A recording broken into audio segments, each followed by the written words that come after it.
Hello guys, we're starting very soon. I'm trying to see things here. Okay, so we got a bunch of followers recently. We got Ramses MFG and Nefix and Mariki Monabi. So thank you guys for following. And also 13 hours ago we got Boy. So thank you guys for following. We'll be starting very soon in 25 minutes. Just trying to get the teams readied up. And hopefully we'll be good to go. Thank you guys. Be right back.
Against all the evil that hell can conjure, all the wickedness that mankind can lose, we will send unto them.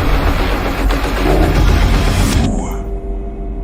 Rip and tear until it is done. So Jaeger is really struggling here and getting damage. Great conversion there from Cute Lemon and his decision to run him up. And this may be it for Rickrex. There is a crippling barrier once again, straight into the dash. Look at the damage! Making much use of it, just retreating, getting walked back down the base. A double Gatling up from throw into a stun, into a triple hook. Oh my god, the damage is coming out. They're almost all dead within the first 20 seconds of the match. Up to the 2v3, and now he is absolutely going to die unless he can avoid everything. How is he still alive? Wait a minute! Wait a minute! Golden overtime, and wait, they actually get the kill! Are you kidding me? What? Now, Ollie with the lead on 24% HP. Oh, Ollie not playing it safe until the end. 1% HP. Whoa! Oh my god! 0%! He's 0%! He went into the Aretha Fall, but has to be very careful. The 22k Nightmare is in play once again. He can teleport anytime, but look at that. The distortion paralysis immune is enough for Jaeger to get out. Big lightning crit at the last second as that bump off. It hits Stro at the tip, and they're all so low. At any point, they can pick up these kills, and this is quickly going to swing into their favor. That's it. 18 is going to go up one kill, and fast enough. He does manage to take a kill onto Odin. We are going into the under 30-second time, like with the burst level, but damn, with this awakening, it seems like the lead is going to be established very solidly. It's a reverse deep and a burst. You're having a skirmish here at the top. Doesn't really go in the versus favor. Oh, big triple pull! He gets all three of them in the chain lightning, comes down into the awakening, Stro getting caught on the end of it.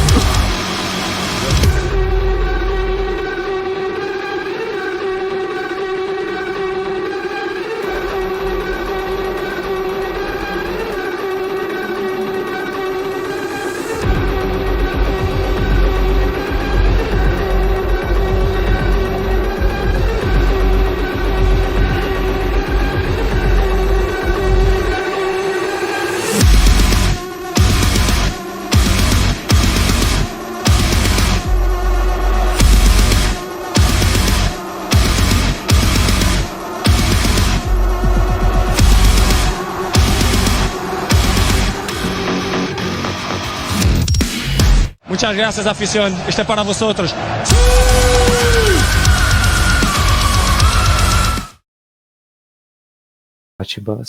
Hello, everyone. Hello, everyone. Welcome. This is kind of a cam reveal, and for some reason, you guys can't see Ollie's cam. 1 second. Why do I not see Ollie's cam? Ollie, you're on stream. Hello. But your thing is messed up. I'll fix it. I am on stream, yes. There we go. Now you're fine. Welcome, everyone. This is Polaris 4 3v3 NA West Invitational. We got some insane players this time, and you kind of have a little bit of a camera reveal. Hello world. This is Super Wario, and joining me, I have, as you can see, I have Ezen and Ollie. And hello. Who else do we have? We have Wizza, who was a Paladin one trick. He joined us in our he played in the last tournament. And he got second place, so he's going to be our analyst for today. Holly's going to commentate. I'm just going to chill in the background. Before we get things started, we have a very special guild that sponsored us this time. It's the Mythic Guild. They're the ones who sponsored us with a 650k prize pool, so thank you all to that. And also, Yastoli, thank you for rating us, and thank you for all the follows I see. Yeah, and thank you for all the follows, everyone. And Wizza, please explain to us what's going on in this tournament. Yes, so this tournament today is a little different of a design. So the player actually worked, there were captains assigned, and then there was an auction system. So basically, people were assigned an order, and then they chose players from a pool to try to construct the team. We felt that this would create a pretty fair tournament, and when you see the teams, it actually is pretty fair. It's hard to place who is the best team, and I hope we get some good action today. I also was letting Ali know before that we might see some sharpshooters and summoners and artists, and this week there was a patch that caught us up with the Korean PvP notes. So, Ali, I don't know if you have any comments on that, or if you want to give the stream insights on perhaps the impact of that patch.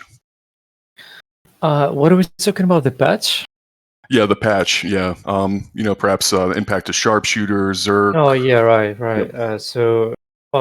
If we quickly going over the patch, sharpshooters got really buffed. They got one ability got deleted. It is the shocking arrow that was kind of really nice to have in your build. It got deleted, but instead of this one, we got a really nice damage and ability. So and one more really rangy and wide poison area sort of ability, which is actually making a lot of space. And now feels like sharpshooters are living a better life. We might see that actually in today's tournament. I would likely grade this viewing experience, if there's going to be any sharpshooters. Artists are a good addition to the team play, not gonna lie, because this is a little bit of everything in one class. There is damage, there is range support, there is damage reduction support, there is basically heal support and all stuff like this. Great Awakening as well, just like Paladins or Bards. What else? Destroy got a little nerfed, so I believe today we're going to see a bit less of a Destroyer class. Right, and Arcana hasn't suffered too much, so I believe if somebody played Arcana, they're gonna remain playing in this class. Yes. Yeah, thanks for the overview. And player-wise and team-wise, I think today is one of the most stacked tournaments we've had in NA. We have some of the best players from NA East moving to NA West for this tournament and being included in the auction. And we have some of NA West favorites, people like Starlast, Virus, Rujinx. But you also have NA East players like Darksma, Nate or IO, and Butter, who is our current rank 1 in NA East. Yep. Without further ado, Warrior, if you would like to get it going. Yes, and you guys are about to witness. What? I've been trying to get some nice stream production going, and you guys are about to witness something really cool. It'll show up in just a second, guys. What could it be? What is this? Oh my gosh, look at that. Wow. Did that surprise you? Because that surprised me. Oh, that was delayed for us like 7 seconds, but yeah. That looks wow, great. look at that, wow. guys. That looks so Yeah, good. great graphic here. You should sign this guy up for ESL right now. I know, right? Yeah. Wow. Exactly. And maybe ESL should consider signing maybe the team on the right or on the left. But we'll see that whoever wins this versus. The game will begin when the judge calls it.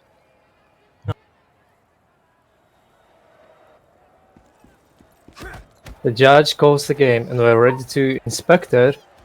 Teams Boba and New Jeans are going up against each other. Real quick, Art is trying to make some impact. Well, actually, it is Virus that is going in to the backline of the blue team, doing actually some impact in terms of a range, that is, but loses his role to the striker of the blue team, and actually very good awakening there from Hidney. Now spacing shields are doing their job really. Catching the team in the front line there. Helpme is doing a really great job at the front line. Now the answering awakening from Virus to the striker of the blue team, also doing some impact, and he really suffers from this awakening and the following up damage and ability. Look at a red team, how they're actually initiating. That looks super great. They do this as like one organism. Virus isn't letting go of his enemies, just not letting them leave. And with all this, Gunslinger is actually doing his job as well, supporting with the snipes and the stargers. But look at the Paladin, double cash from the stun, but nothing to follow up with, really. Been left there alone, while Virus is trying to actually sit in the Star Lasting and not keep him on a free cast, which he's doing a good job at. And at the same time, he's keeping busy with everybody else. And look at the score, we are 145 seconds in the match, and it is still 1-0, considering that there are 2 supports in both teams. This is now 1-1 because of a huge damaging spear of the summoner. Now this becomes 2-1 because Varus finishes the summoner with this huge damage. Kind of annoying to let this guy be in the free cast. Oh, that's a great catch from the red team on the Polaris, but he doesn't lose as much. Oh, that's a great catch from Hit Me. Loses 2 rolls of his opponent. This is interesting really to watch how simply 2 strikers can do a lot of job in the front line of the enemy, taking rolls and space bars out of them. That is the situation for Virus there, and for Hit Me, they're literally towing on their opponents. But Virus might have gotten too far because now he eats a lot of damage from the spear and from the following air up of Hit Me. The score becomes 3-2 now. Farmery finishes the new Torios. That was great damage from Farmery. Hit Me tries to control both of the players, not being able to do so. How tight this game is, and finally Hit Me dies, and this becomes a 2-4 scores, 60 seconds to the match. And blue team might have pushed a little bit too far because summoner of the blue team is really suffering right now. No roll on this guy. They might want to retreat a little and cool down their abilities. Now he actually dies. This is a 5-2 situation, and red team doesn't seem to be suffering really from the damage loss, from the HP loss. And a great awakening there from the gunslinger of the red team that hits 2 of the players of the blue team. 25 seconds to the match. Now red team is kind of suffering there in terms of the HP, and Virus kind of goes too far, but I believe that was his job, his mission there, to die and resurrect with a full HP so he can keep the enemy busy. Now this is a great awakening from the Star Lasting, finishing off the Sam, the artist from the red team. And that's what I was saying, Virus literally came out of spawn, full HP, to keep the enemy busy, not to let his teammate die. And that was a great team from, that was a great outplay from the Virus there, I'm gonna be honest, I have to admit. He did a really good job there, keeping the enemy busy. That was the sacrifice of the 20 seconds of the match. He was supposed to dive there, not to let his teammates die. And again, good job, good job. That's what led to the win of the red team there.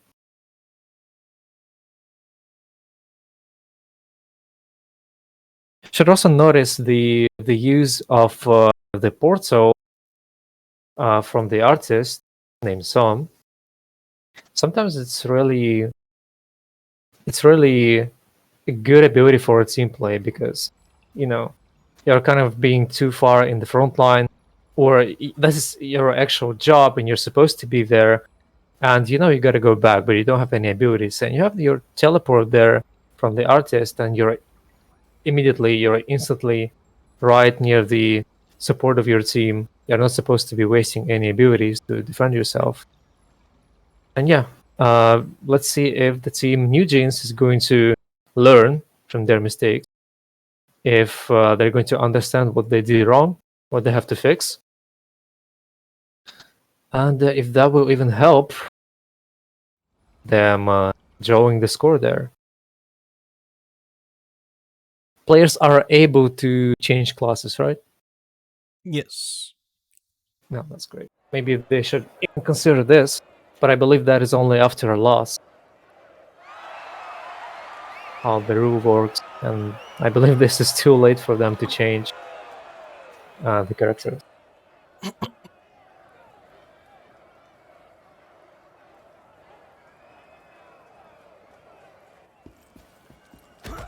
We're ready to jump into the second game on the first match of today.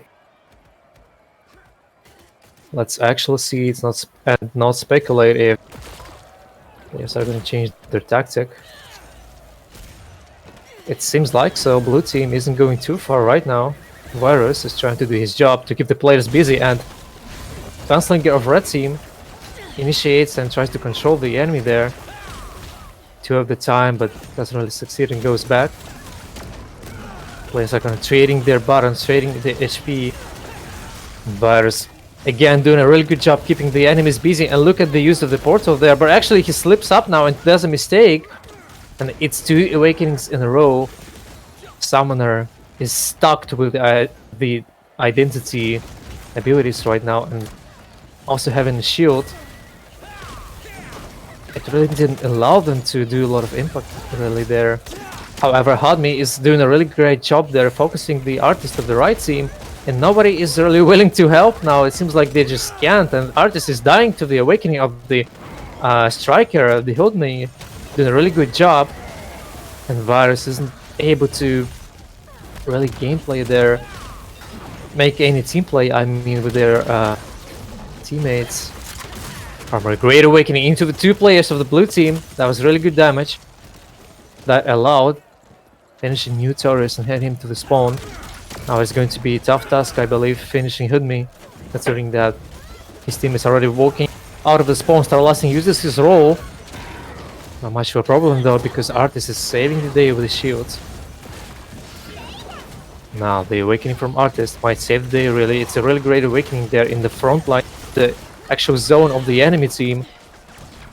Now Virus, again doing a really great job juggling 2 enemies at the time and not really letting the summoner live. This is actually a really great strategy to not let go of a backline. And even though they got his character on the back, lying on the ground, they can't just follow with anything, because when Virus is literally controlling 2 people at the time, 2 enemies at the time, they can't support each other. They have to worry about their own health and wealth, and they can't do everything at once.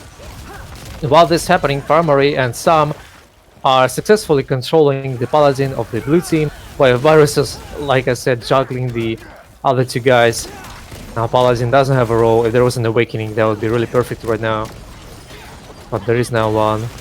And 4-2 so far, 75 seconds to the match. Virus Farmery are below 50% of HP. Now a great spear from Starlasting takes away 40k HP from Virus. But that wouldn't be enough to finish him, and he does some dirty job there juggling the enemy once again. 5-3. Red team is really low on HP, but Hadmi is actually losing some HP there as well. If he would have been full HP right now, there might have been a chance, but 45 seconds to the match, I don't really see how they're going to turn the tables now. Great catch from Paladin of the blue team on Virus. Spear does not connect there. A mistake, communication mistake, I believe, that didn't lead to the situation where Virus would be really low HP now. This might have led us to 6-3, but I don't know yet. Though Farmery loses his role now. If they're gonna help their summoner, they might even turn the tables, but it doesn't really happen. The team play slips up, and the Hudmi makes the mistake there on the front line. I don't believe they're gonna be able to finish all 3 enemies in just 5-second matter. Farmery almost falls down. He does fall down, but 2 other players are low HP, probably with the rolls. And unfortunate for the blue team, those Eugenes. That is 2-0. And honestly, they did understand their mistakes from the first match. However, I believe their setup, their classes, were just not really good together, you know, because Summoner gotta stay on the back line, Paladin gotta stay on the back line, kind of support with the damage reduction, with the shields, with the with the catches and stuff. And if he gets punished, if he gets controlled a lot, I mean, that's a really tough game for him. And Striker is supposed to be on the front line. I get the idea. Striker front line, Paladin helping Striker, Summoner supporting both, doing the stunts and the spears. But in this case, when one teammate of this team gets really busy, gets really too much focused on, the whole structure of the setup kind of fails. And that's what happened. What do you have to say about this, Wise? Yeah, I found the same as you, Ollie. I found that they did improve on their mistakes, as you said, but I think it was a combination of what you said plus just pure consistency from the Boba team. They were just almost relentless after a certain point, using the gunslinger and artist to just hammer down and pin down the summoner. And then by then, uh, the opposite team had already used all their peels and had nothing left for themselves. So they kind of just snowballed the win. There was a point in the second game where I thought the team on the right would catch up a little bit, but consistency paid off. So I think Boba actually showed that they are a very strong team, and I think they showed the power of the artist. And I'm curious from the chat if anyone would like to say who they think was the MVP of this first series. Actually, about the MVP idea, Yeah, sure. we might want to do this after like some matches, where After there's some matches, okay. yeah, Yeah. where when there's really this one or like two guys that are really doing the job. But actually, I was saying the name Virus a lot. He was doing a really great job peeling in the front line there, doing the needed space for his team.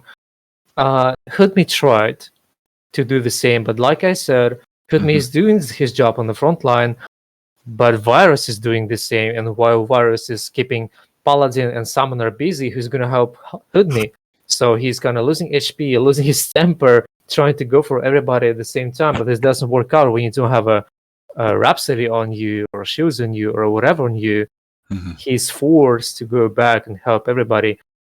Though the better team play was from the Boba's team, the team where Varus was, and Varus was keeping them busy quite a lot. And I think if we're making the MVP so far, I'll give it to Varus. Yeah. The way he's kind of dismantling their team and switching from target to target, but meanwhile his team is also delaying them from helping Virus's target was pretty impressive. I think they play well as a team, and Therion always sitting in the background as a consistent gunslinger. We don't really talk about him much, but he kept consistent pressure the entire game. And the way that they use the portal, I think, is testament to how strong artists can be. There were multiple times where Virus would take the portal back and help heal his team, and then move back forward with his Phoenix Advent. It was kind of funny to watch, but hey, that's artist for us. Honestly, that was satisfying to watch. This portal thing is kind of, it's a crazy. I don't know. It's a crazy just idea to have this portal when you frontline a lot and then just whoop, and you're gone. You're just literally gone, and you go back right away after like 3 seconds. I mean, that idea, that skill is insane. So yeah, that is 2-0 for the team Boba. Full name of the team is Boba Balls against New Jeans. So who's next? Can you guys hear me? No. Okay, so I'm joking. Hold on. Yeah, we got you. Don't worry about it. Something's up with the matches. Hold on. I don't know what's wrong. What's up? It's just the there's tickets happening and I don't know what's wrong. Oh, don't worry. Just tell us when you be done with this thing. Just want to notice as well that the blue team, the New Jeans team, might have wanted to really change the comp of theirs, because the first one didn't really work out. Like I'm saying, their compilation of classes simply just does not work against this specific team that they went against. They should have considered this for sure, because this is what you do when you see that you're literally going not 100-0, but there is if the gap in the gameplay that you feel, if you feel that you can't get help or you can't help your teammate because you're always busy with somebody else, like a striker, like a gunslinger, you should consider taking another class that is just better than those named classes. So yeah, some of the players might have wanted to change their classes there. Yeah, I'm looking at the table, and it looks like I think Hyde can play Deathblade, so I think that might be able to provide some space, but it has its cons as well. Well, yes. If this player would have taken Blade, as we say. So this would be Paladin, Blade, and Summoner. Yes. Still, that is questionable. I'm gonna Yep. be honest, because Blade, I feel like Blade would be no different than a striker. They would have the same job. Somebody is supposed to be doing the frontline job, hmm and Blade would be even less of a frontline. He would be that guy that would try to pick the moment and go in with the fast initiation abilities with the cloak. And well, this might have been faster and more efficient, but I feel like the freeze grenade from the kiting gunslinger would have still done the job. And hmm yeah, but that is speculations. I don't know. Maybe it would have changed Yep. the outcome of the match. Who knows? And also difficult, and that's one of the limitations of this tournament is you're kind of stuck with the people you chose and the classes that they're able to play. So perhaps a limitation of their team, I'm not sure, but I will say that Virus's team, they can play such a variety of classes that maybe when they face some tougher opponents and they start losing, they'll be able to switch and adapt. That will be great to see. Yeah. There's a few teams like that. And I think as the game goes and the metas develop, I see more and more in the tournaments people being able to play multiple classes on a high level, and it makes this game pretty active and vibrant. Yeah. I mean, we're trying to make a sort of a scene out of this, and what are the examples basically of such esports with characters that are like in Dota or League. We're Mhm. basically going to look at the League experience and Dota experience, where there is a lot of characters, and well, you all know how it goes. You basically pick the character, and you pick the answer pick for a specific character, and we're kind of trying to make the same thing there, because there are classes that are answer picked to another classes. And you're Mhm. right. This is what is supposed to happen if you are like a professional player. There is always a better class against a specific class. Mhm. So It should be fine. I just need to. I don't know that I need to like change some settings, but I think I made a mistake. Like I have it so that all players have to ready, but it should just be the captain. But it Okay. should be okay. I just have to be more manual on the bracket itself. So it should be okay. But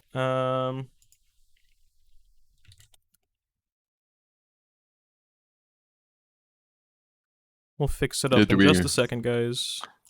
do you have any initial results to report by chance? Maybe not. Sorry, what? Do you have any initial results from the teams besides our first Not game? yet. Not Okay, yet. no problem. meanwhile, we are setting some things up. Yep. Chat. Hello, everybody. Come in, get some snacks, get some Oh, tea. I should mention. Hmm? So chat, I'm gonna need your help during this tournament. So please watch who's like your favorite players, because at the end of the tournament, Mythic Guild is gonna choose 5 players, and chat's gonna vote on those 5 players, and whoever like you vote for who's your favorite player during, like who played the best, who's your favorite, who made the best plays, that kind of stuff, and whoever wins that vote gets an additional 50k prize. It doesn't matter if they won the tournament or not, they get an additional 50k prize. Ooh, That's great. sounds like somebody is about to get a new skin set. Man, I wish I participated in this tournament. Okay, I'm a sucker for skins. And the blue crystals only, they run out eventually. Yeah. Oh man, okay, this should so really I have some results. Okay, let's go. Mhm. Let's go. Let's see Yep. if I can do this one at a time. So, Fung Eater versus Pumpkin. Can I edit this? So Fung went 2-0. So I'll just force that win. Okay, so that's Nate and Darksmith's team went 2-0 over Kira's team, Kira, Yastoli, and Willie, looks like. And then we know about Boba Balls versus New Jeans diff, so that's win for Boba Balls. And then Like Butter versus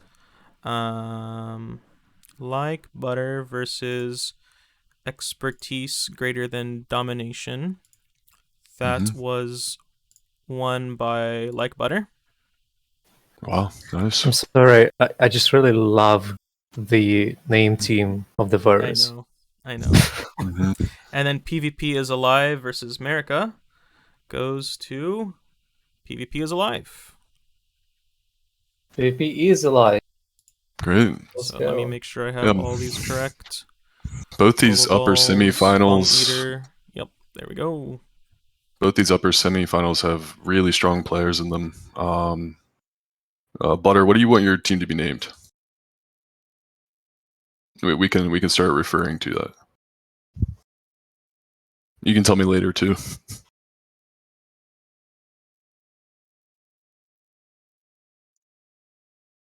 Yeah, I think if you want to spectate either of these matches, would be great. Super. Hold on one sec.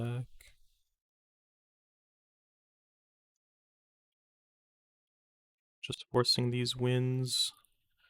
And then we will start this tournament once again, guys. Just give me a second. Almost done. We're almost done, guys. Please. Respect, support. We're almost ready. Respect and support Super. I completely understand how it feels to run the tournament, and guys, it's sometimes it's a terrible experience because you have to change stuff there. At the same time, you have to take care of this stuff, and when you don't have a full production quality team like, I don't know, in ASL, StarLadder, and some other companies, it is a difficult job, honestly. And considering that all this you're seeing and whatever you're not seeing right now is made by this guy, hopefully I'm pointing in the right direction. Well, I'm not. I think it's there. Okay. That is breathtaking. So I will update the bracket later, like in terms of the graphics. So next we will be doing Like Butter. Actually, so we're in semifinals now, so we're gonna do Boba Balls. I believe that's Rujinx's team. Wait, where are we? Semifinals? Semifinals. Yep, top versus, semifinal. So we have Rujinx and Nate's versus team. IU. Yes. Okay. This will be a great match for sure. These are some of the best players in NA, and also crossing region to fight each other. So this is a unique opportunity. Butter's probably feeling a little left out because he's our rank 1 in NA East, and but we'll stream your game after.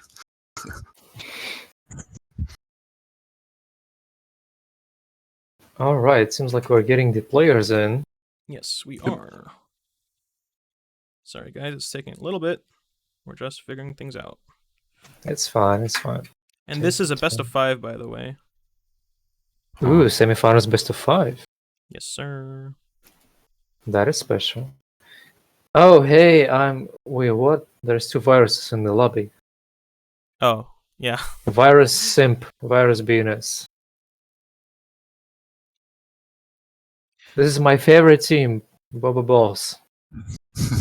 Can't wait to see their gameplay.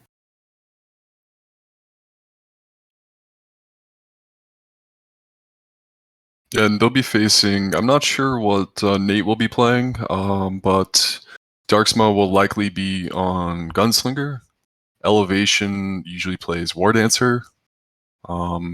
So I mean, he can play Machinist, Arcana, really anything he puts his hands on he gets pretty good at. He's great macro level play and map understanding. Knows how to abuse vision, so he can probably fill anything the team needs. Just waiting for a couple more people, ladies and gentlemen. Or one more person. So we have a This Gunslinger person is- Arcanist. What do you guys... Wait, whoa. Why do we have two guns? Oh. I don't know. Something's wrong. Looks like, I believe Virus Simp is not in the correct team. yep, Virus Simp is Swap not. me and Virus Simp.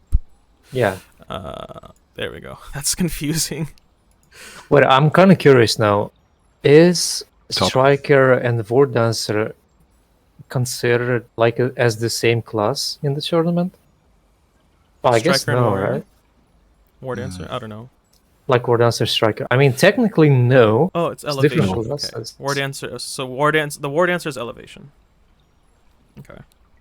We'll take a look. And at we the have presets. Okay. So it looks Well, like we have this War is- Dancer, Arcana, Gunslinger. Yep. Yeah, this is gonna be really interesting to see if we were to quickly go over the setup there. There's War Dancer, Arcanist, and Gunslinger. War Dancer seems to be doing the frontline job while Arcanist is throwing the abilities, the cards there and there, running the second ultimate actually. I believe this is not more for team play, but for a solo outplay with the stocks. Running just 2 blue abilities, this might cost this man a life. Honestly, he doesn't run a tier 2 immunity there, and Dark Smite seems to be also happening. War Dancer there. War Dancer is the front line in this match, and Striker, Gunslinger, Artist. We just saw their team play, how good they're at it, sending Virus to the front line to the war, while 2 other teammates are staying behind. Now, if Artist is gonna be busy, if Artist is gonna be pushed on, this might not work once more for the Boba team. But we'll see. We'll see. Who knows? And look at this insane graphics made by solely Super Warrior himself. If I could have paid this guy for the job he's done, I'll do so. I believe Darksma is not in the game. He went to the had a next crash. one right away. Darksma crashed. Okay, I'll just fix this. He didn't Just have crash. to start the game to stop it. He went to the next game right away. He's already in the next game. He's thinking. Yeah, he already knew he's gonna win, so he's just going to the next one. Exactly. This is what happened. I think it's been a while since we've had Darksman in a tournament too, if I remember correctly. Perhaps since the archives. Oh, now that you say this, I'm actually thinking about this, and yeah, that's true. It has been a The- while. It has been the comeback of the great Yeah. Darksma. I mean, I see him in the TDM, and he runs games. That's for sure. He knows how to control the match, and seeing him on Nate on the same team, I mean, it's definitely gonna be hard to for Virus to engage like he did that first series.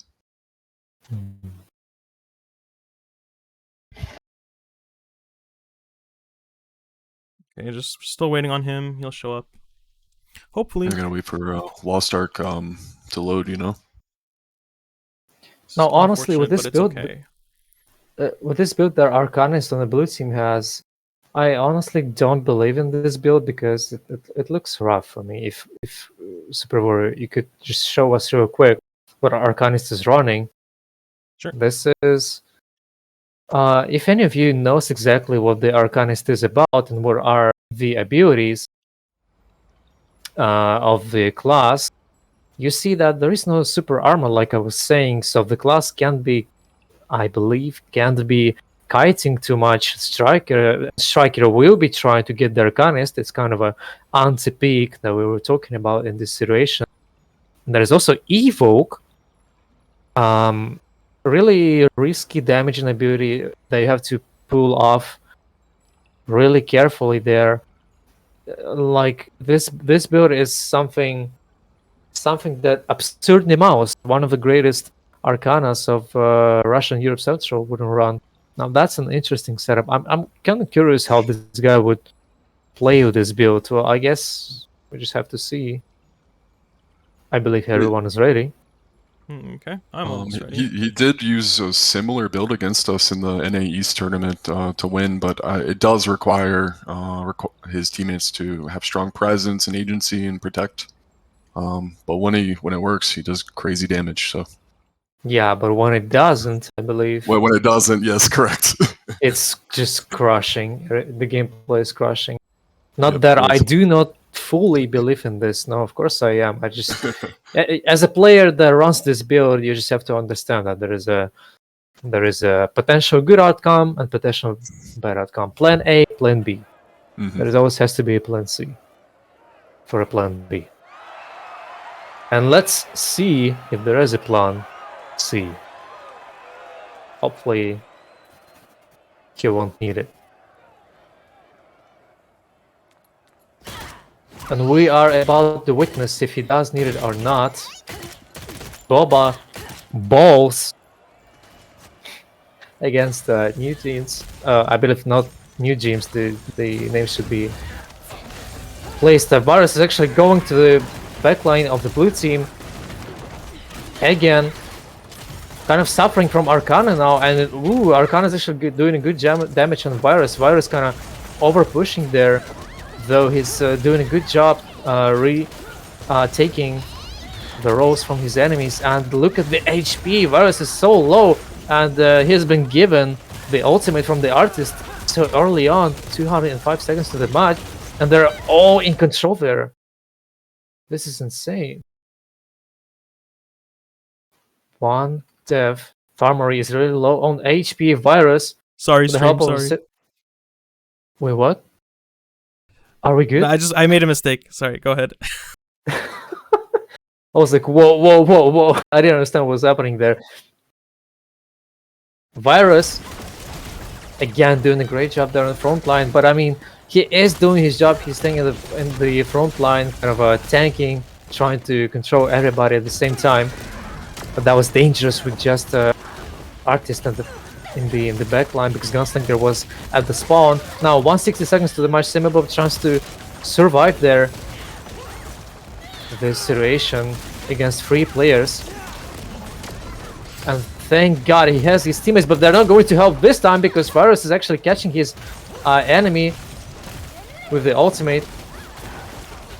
Now, Virus Simp, the names are really confusing. I don't really operate in this situation because there's 2 viruses on the team.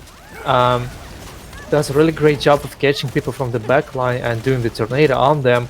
Now, Darksma, great support. There is Ward Dancer. Now also ulting into the artist and actually getting Virus into this ultimate as well. The range of the ability is really great, as you could have seen, and Farmery tries to support his teammates but not being able to do this. As we can see, the return of a Blood Sun of the Gunslinger Colt, showing his skills there. The Summoner, not Summoner, Artist is almost getting into this control. Farmery answering to Darksman that I also can control you. I can do the same thing. Will they be able to finish Darksman this situation? For now, it seems like not. Both Virus Imp and Darksma are remaining below HP, and Sama Boba is not the one who's supposed to be taking this damage, I'm gonna be honest, because we're getting closer to 70 seconds mark. And both of the players are low on HP, and you don't want to leave your Arcana in this situation right there, because there is a striker going in, charging at the Arcana, and he's losing... No, he's not losing his roll, but he does lose a lot of HP, and now he falls and loses his roll. If now he does a mistake, he's done so. Which he doesn't. He actually catches the enemy there with the Virus Imp. The Tornado does the damage, does the job, and Virus BNS, I believe, is going to fall as well. Yes, that is the case. They were not punished too much, the blue team that is. Good awakening from Farmari. Unfortunately, just 4-1 enemy of the red team. Now the score is 7-8. Great awakening there from Virus Imp, doing the protective job and damaging the job at the same time. Now he's really low HP. And the awakening from Samaboba actually finishing off the Varus BNS and doing some good damage on Farmery. That was really cool to see. The second awakening performance on 2 players at the same time, and there is no chance for red team to finish this off as a draw until the overtime. This is 7-10, an overall 1-0 score for blue team. I believe the names weren't changed of the teams. That's some great. Okay, I don't Really know why this great, replay system's not working, guys. I'm sorry. It keeps showing Therion getting destroyed, and it's supposed to show the replay of what just happened. I'm sorry, guys. I'll fix it eventually. It's okay. It's okay. It's fine. You have a It's lot fine. of you have a lot of setups in the stream deck in the OBS, and it can be really confusing. Gotta admit, the great team play from the blue team. Isn't the name for the blue team supposed to be something else? No, it's Boba. New Genius. Um, oh well, no, that's called it's Fung incorrect here. Yeah, Eater. it's Fung Eater. But on stream, it's fine. It's I just see in game the. Yeah, okay, that's making my life easier. Thank you. The how do you spell it? Fungiet? Funget? Yeah, the name Fung and then Fung. Eater. Fung Eater. Fung Fung Eater. Eater. Oh, okay. Yeah, Just Fung has is the spell name this. of a West player that's in the tournament. I Okay. think they're all playing on that name. Okay. So Funk Eater team so far is doing a great job, and I So didn't who won really that match see again? It was Virus. Funk Eater. Fung Eater? Yeah. Arcanis doesn't seem to be suffering really with this build of his. I mean, there is a Dealer's Flip, the new ability that was added like 4 months ago to Arcana, and yeah, it's really doing a great job there, escaping some unpleasant situations for Arcana, and she doesn't seem to be suffering really. And I'm quite surprised this does work. Well, maybe not enough effort was done from the enemy team to actually punish Arcana, but as you know, Arcana is not the best opponent of yours in today's meta. It doesn't matter who you are, there's always going to be an ability that is going to counter your ability, and actually, or most likely, the ability that's going to help Arcana get away from this unpleasant situation, wait for the cooldowns, and stagger you when you won't be ready. So we got some class swaps. Yeah, we got some class swaps. Now this time, is Suckings the same? I think Suckings is The artist, that's Rujinx, and then Yeah, that's Virus what I is thought. on the Bard. Yes. That's interesting. Yep. They changed just one class. Another player just went for a different class there. Well, that's interesting. I believe Virus is, from my own viewer experience, I just know Virus as a good striker. I don't know the Sam guy as a striker and how he plays it, but I guess we're about to see, so no conclusions there. Bard and Gunslinger, we know it's a great setup, but Bard, Gunslinger, Striker, well, maybe War Dancer might have been a better choice there, but actually we're about to see. Striker is great against Arcanist, it's great against Gunslinger somewhat, but just as a setup,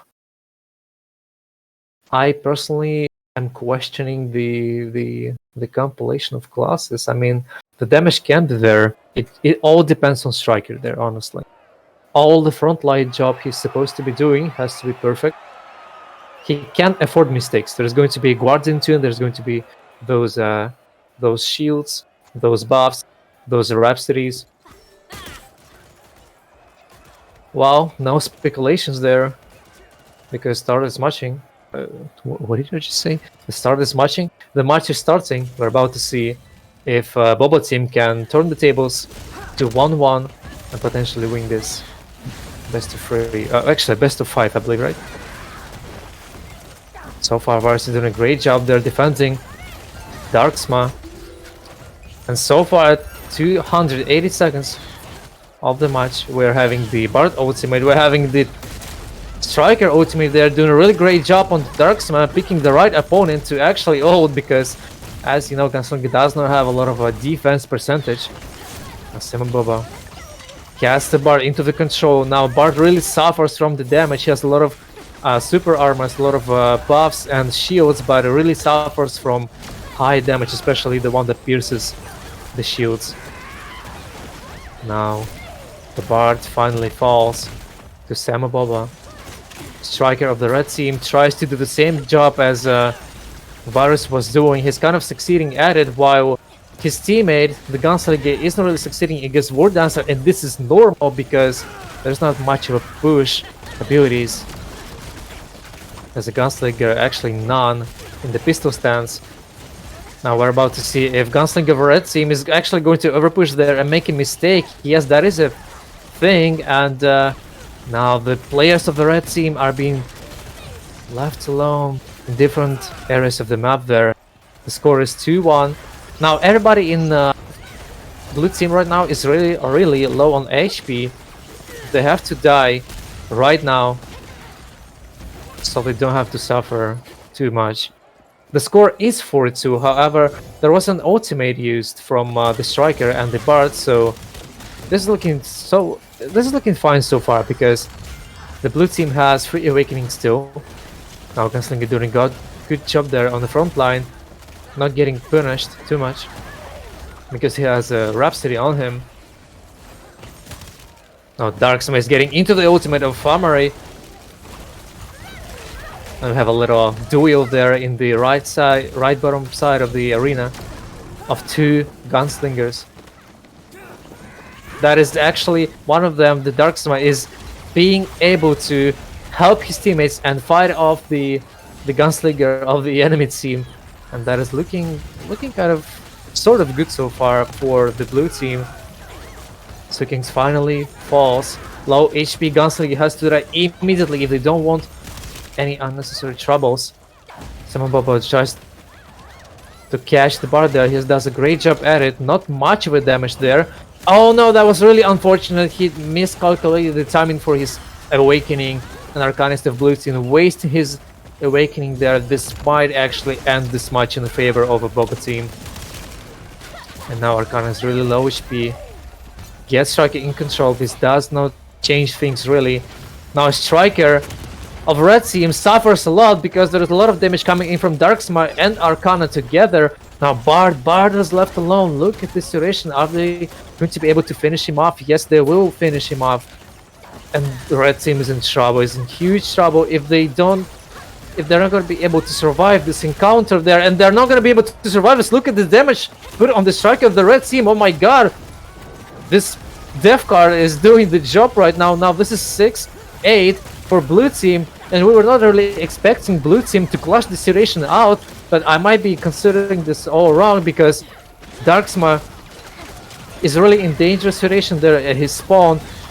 5 seconds left. If they don't catch him, this is over for them. They know this. Darksma no, and he actually falls to the Tiger of Psykings, but everybody at the red team is really low HP, and look at the HP just draining down the pipes of the dreams of red team to, clutch the situation. Now Darksma gets in control, but I don't think this even matters. Virus has his wind on him that is soon about to pop on, and that does 10% defense on him. That is not going to let him die, and they add one more kill to the tab of this match. 9-12. Crazy performance. I was not expecting this out of this match, honestly. I thought red team just caught up on their enemies there with the perfect waiting for each other, dying at the correct time so you can walk out the spawn, full HP, full abilities are out of cooldowns and stuff like this. But they made a mistake, and blue team was able to finish the enemies off. And the death card, I believe this is the moment. The moment that changed it all, that turned the tables, is a death card from the Arcanist of Fon's Eater team. And that was actually insane. And that makes score 2-0 in a best of 5 versus. And we're seeing another change. So the artist player remains a Striker. Gunslinger remains Gunslinger, and Virus is about to change the class. I believe he's also really good on Paladin, so this might be the choice. Because they're lacking the support now, and is this Virus? Elo? I don't War think it's- Dancer? Yeah, I also don't think so, because Striker and Yes, it is. War Dancer? It is! Yeah, I don't have any rules Ooh. against this, so I guess we can allow it. Well, technically, it's not the same classes. There are different Yeah. skills, different awakenings, same identities, but different classes. Someone's not ready. They're probably just doing some switches. All right, hold on. Oh, that's interesting.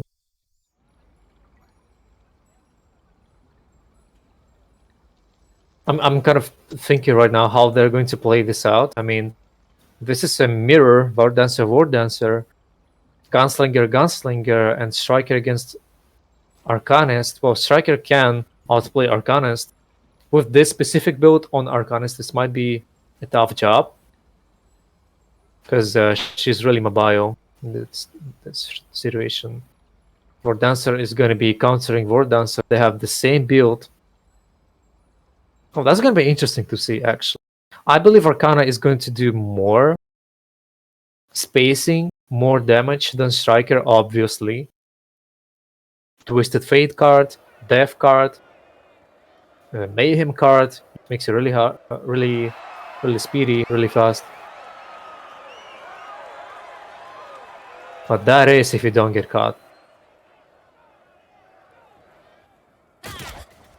Me and my team on Europe Central, we had this idea that we never realized, really. Never released into the tournament live. 3 monks. We see 2 monks now. Let's see how it's going to work out.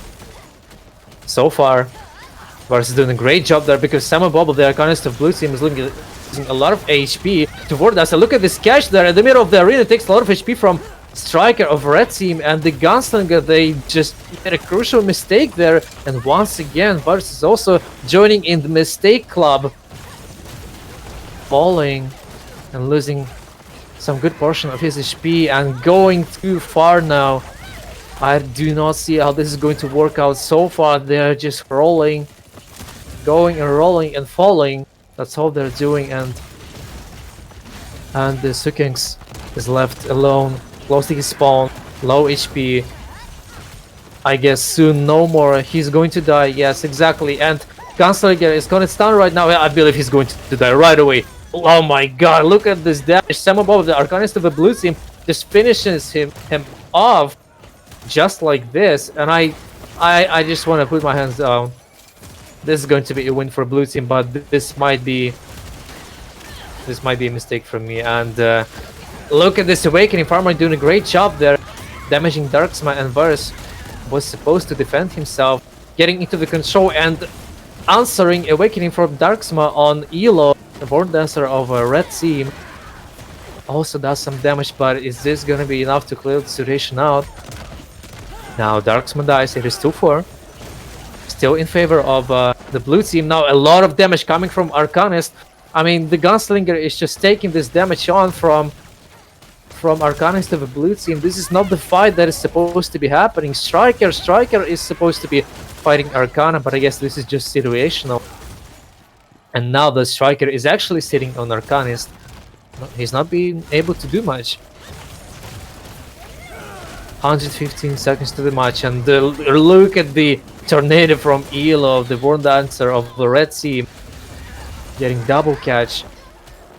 He's soon to die, and score is 4-6 right now. Now Striker has to really survive and wait for his teammates, not do any mistake.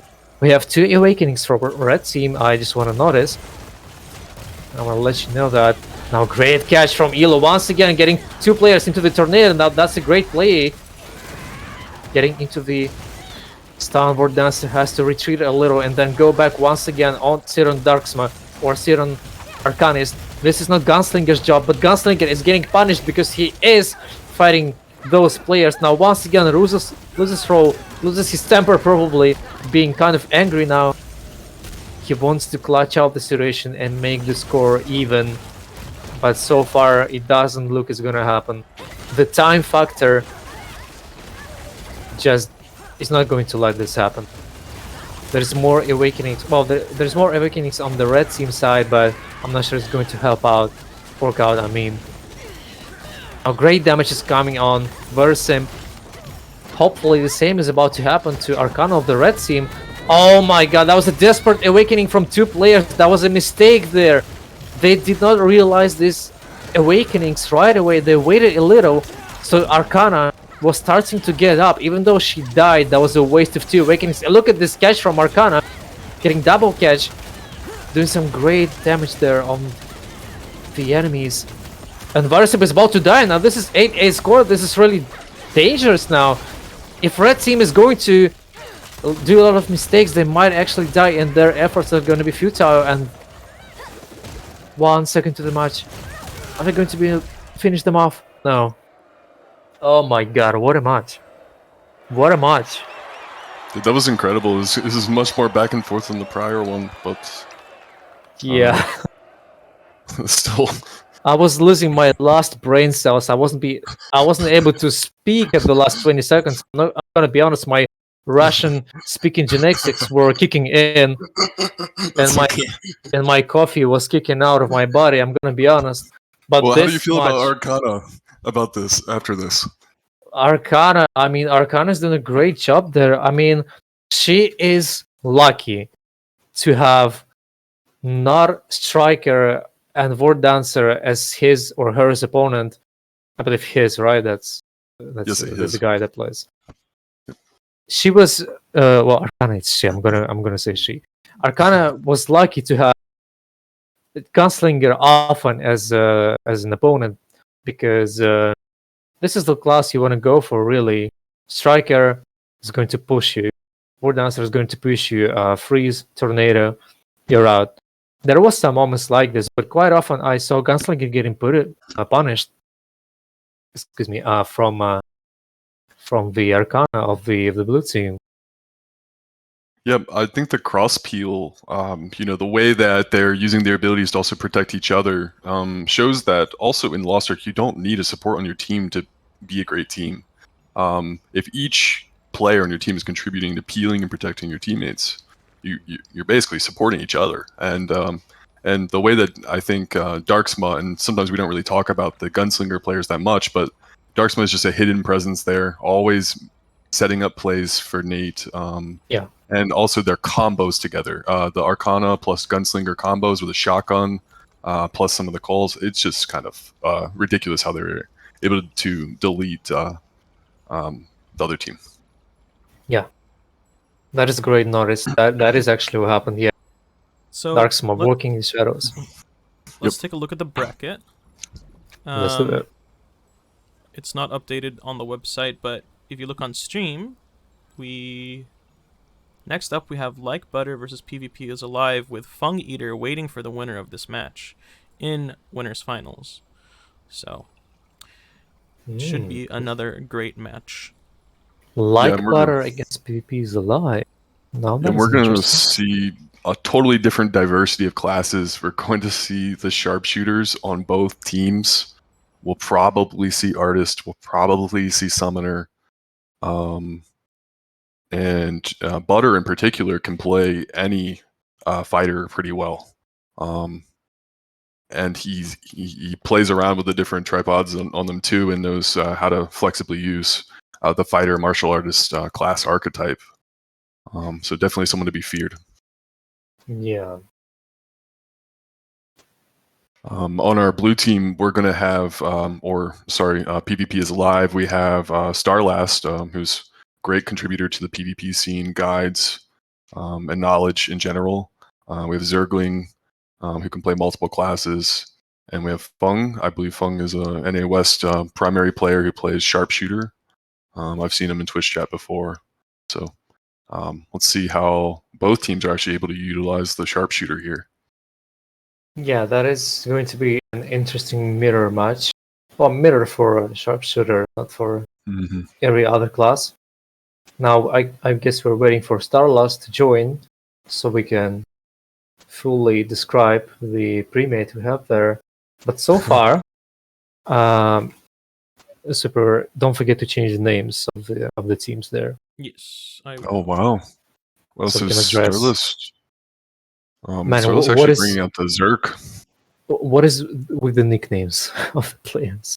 Nate against Fang, They Butter just- and Fang. Everyone loves each other, I guess. I don't know. Mutual camaraderie. Great. I mean, that's what we want in the community. So we have red team, Reaper, Glaive, Sharpshooter. Now that is interesting. Reaper is going to be diving in, creating the space for Glaive to also dive in, I believe. And Sharpshooter is going to be staying in the shadows, trying to land this smoke arrow, trying to land this charge shot from the range. And as we know now, they have a new ability, Hawk Shot, that is doing colossal amount of damage when it crits. The crit rate is 30%. So I'm looking forward to seeing those juicy crits on the Sharpshooter.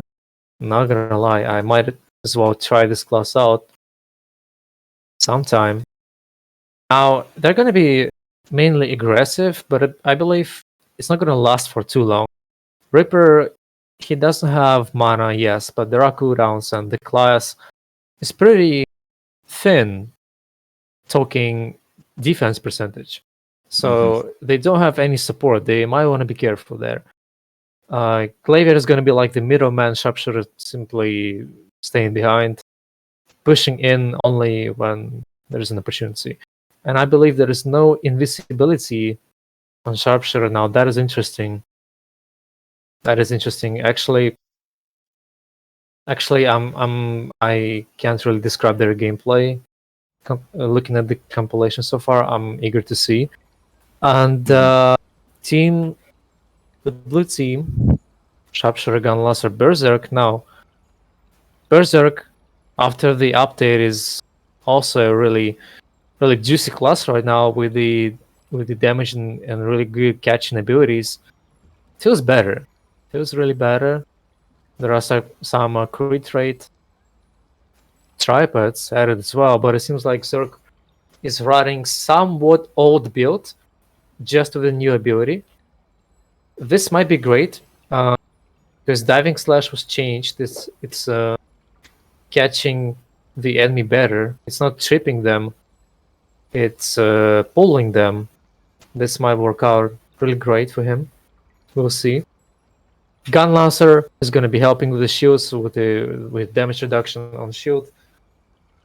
The Berserk in the front line, excuse me. A Sharpshooter, like Sharpshooter on the red team, is going to be the Shadow Hokage of this match. Is going to be sending the arrows, sending the eagles from the shadow.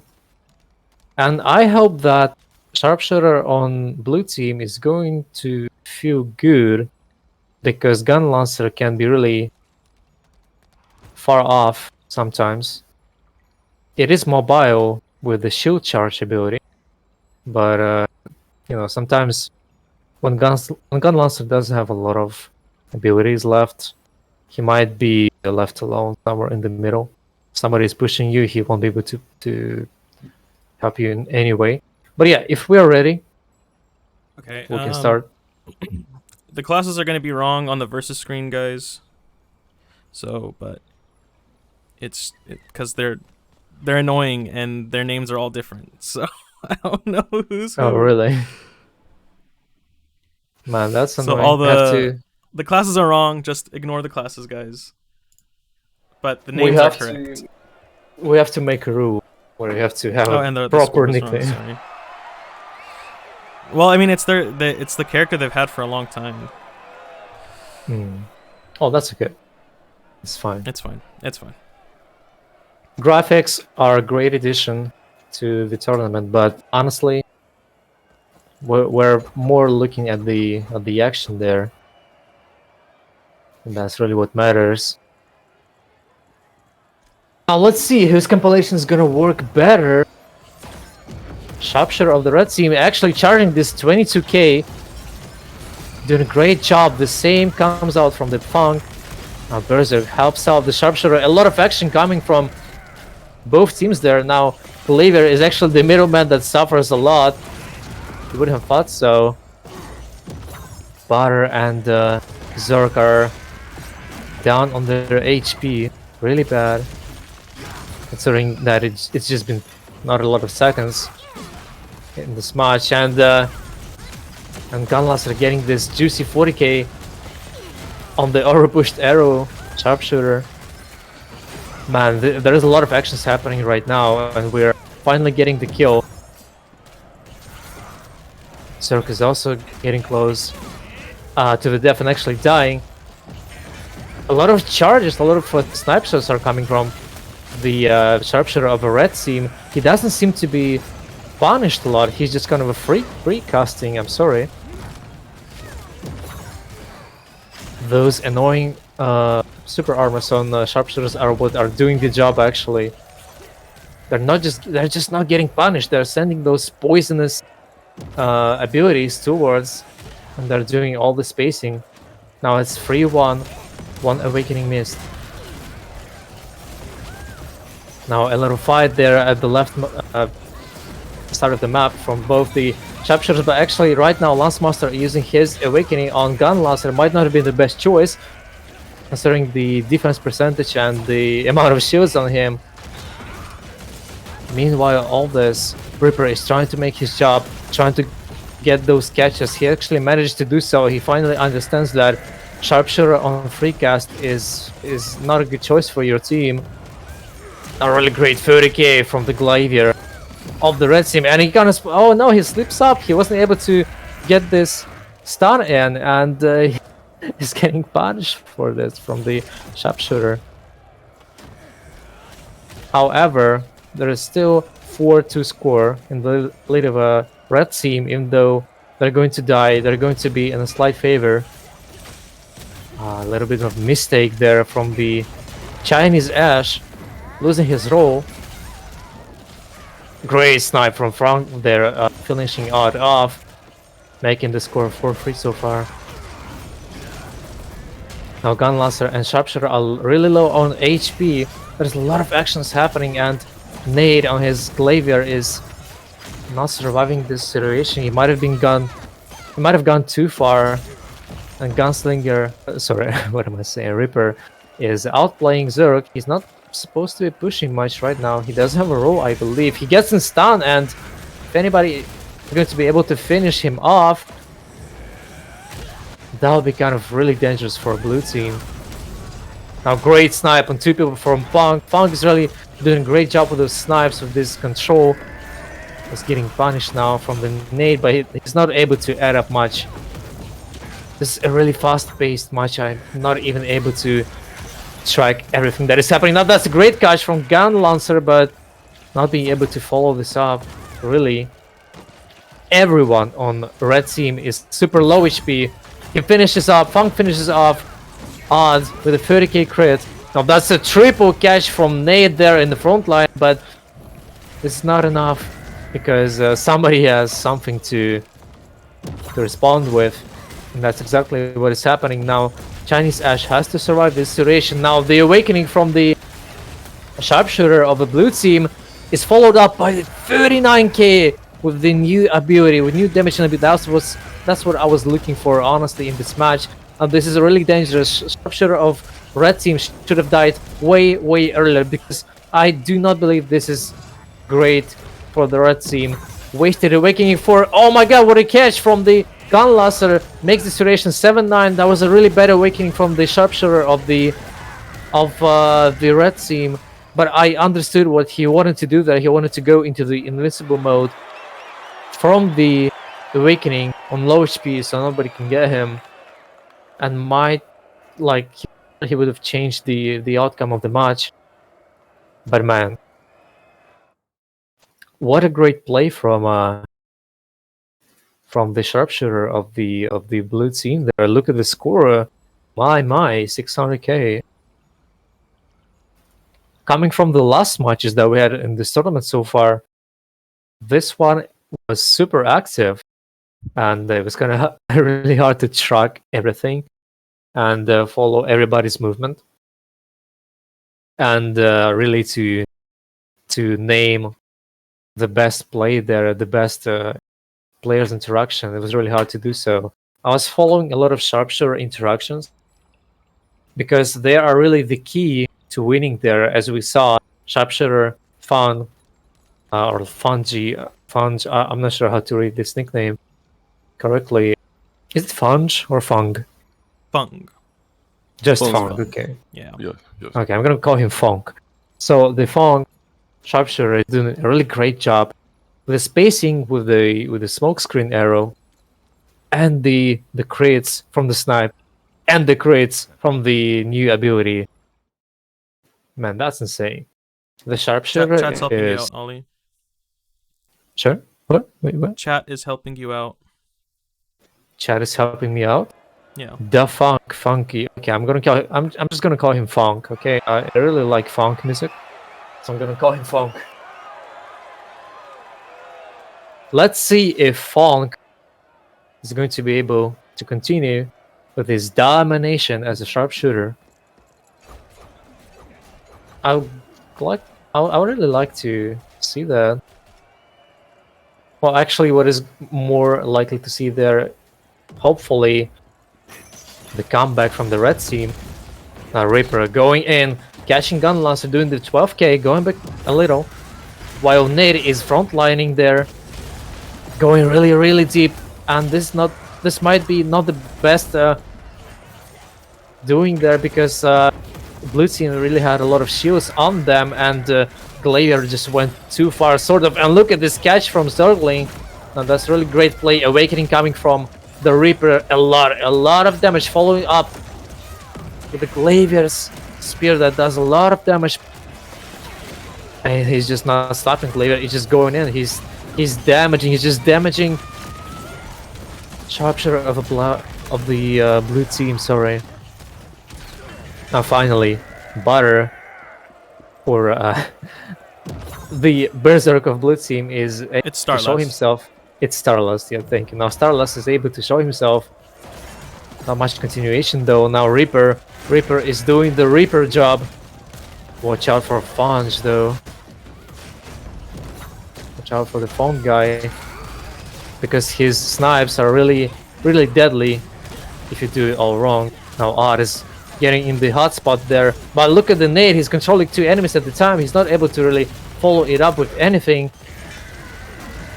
Might want to do this because Zerg right now is in the rage and he's wasting Zerg's rage. It goes to cooldown, and blue team, their situation isn't the best right now.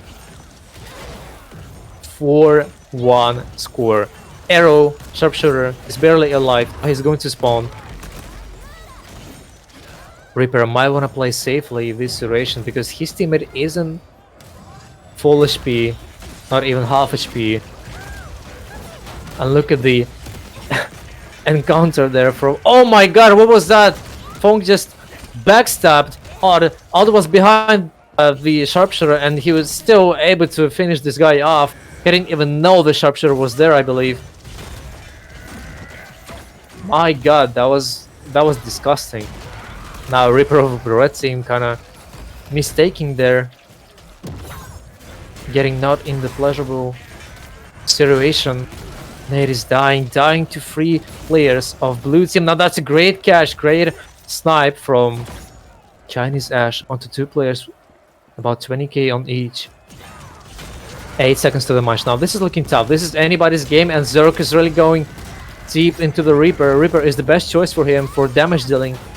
Not a lot of damage, sorry, not a lot of defense percentage. Funk is trying to defend himself from Reaper, not being able to do this. With Nate finishing him off, 6-4 score so far. Reaper might want to die soon at about 40 seconds mark. And this is not looking great for blue team. Really, 45 seconds to the match, and the Reaper is still alive, but the Gun Lancer isn't looking too much of alive, and Nate is doing a great job there on the front line. Nobody can stop this guy. Look at him, he's just going for it. Now he's getting controlled a little bit, but he's gonna get finished. No, he's just kind of slowly dying to the poison, but that's not enough, apparently. And he started to do the spear, but this is also not enough. Great damage from Starlust. Also not enough because score is 8-4. Nobody is able to finish Nate. He's doing the photo thing, the pose. These morale foes are not able to continue to pursue their enemy. And my god, I'm not able to speak no more because I'm just looking at those crits from Sharpshooter. This specific one moment where he caught his enemy off guard when he was standing behind him. And he did this 34k from the behind. That was not supposed to be happening, but apparently the hitbox is this wide. My god. I believe this is a 1-1 score now, right? Yes, it is 1-1. Alright. I might want to catch a breath right now because, oh my god, there's those matches. We can take a break after this set. Like 5 Yeah, minutes. I think what I saw there is the red was able to put more pressure on Fung. And I think also red team strength is just kind of splitting the game into a bunch of 1v1s or small skirmishes, so that blue can't protect Fung, so he can't do damage. That's what I saw going on there, but overall, really intense matches, complete opposite of what we saw. I mean, not to say the matches earlier weren't intense, but totally different play style, totally different class set. But the red team, Butter's team, is playing a lot better than I expected in terms of their class composition, and it shows their individual skill as well as team play.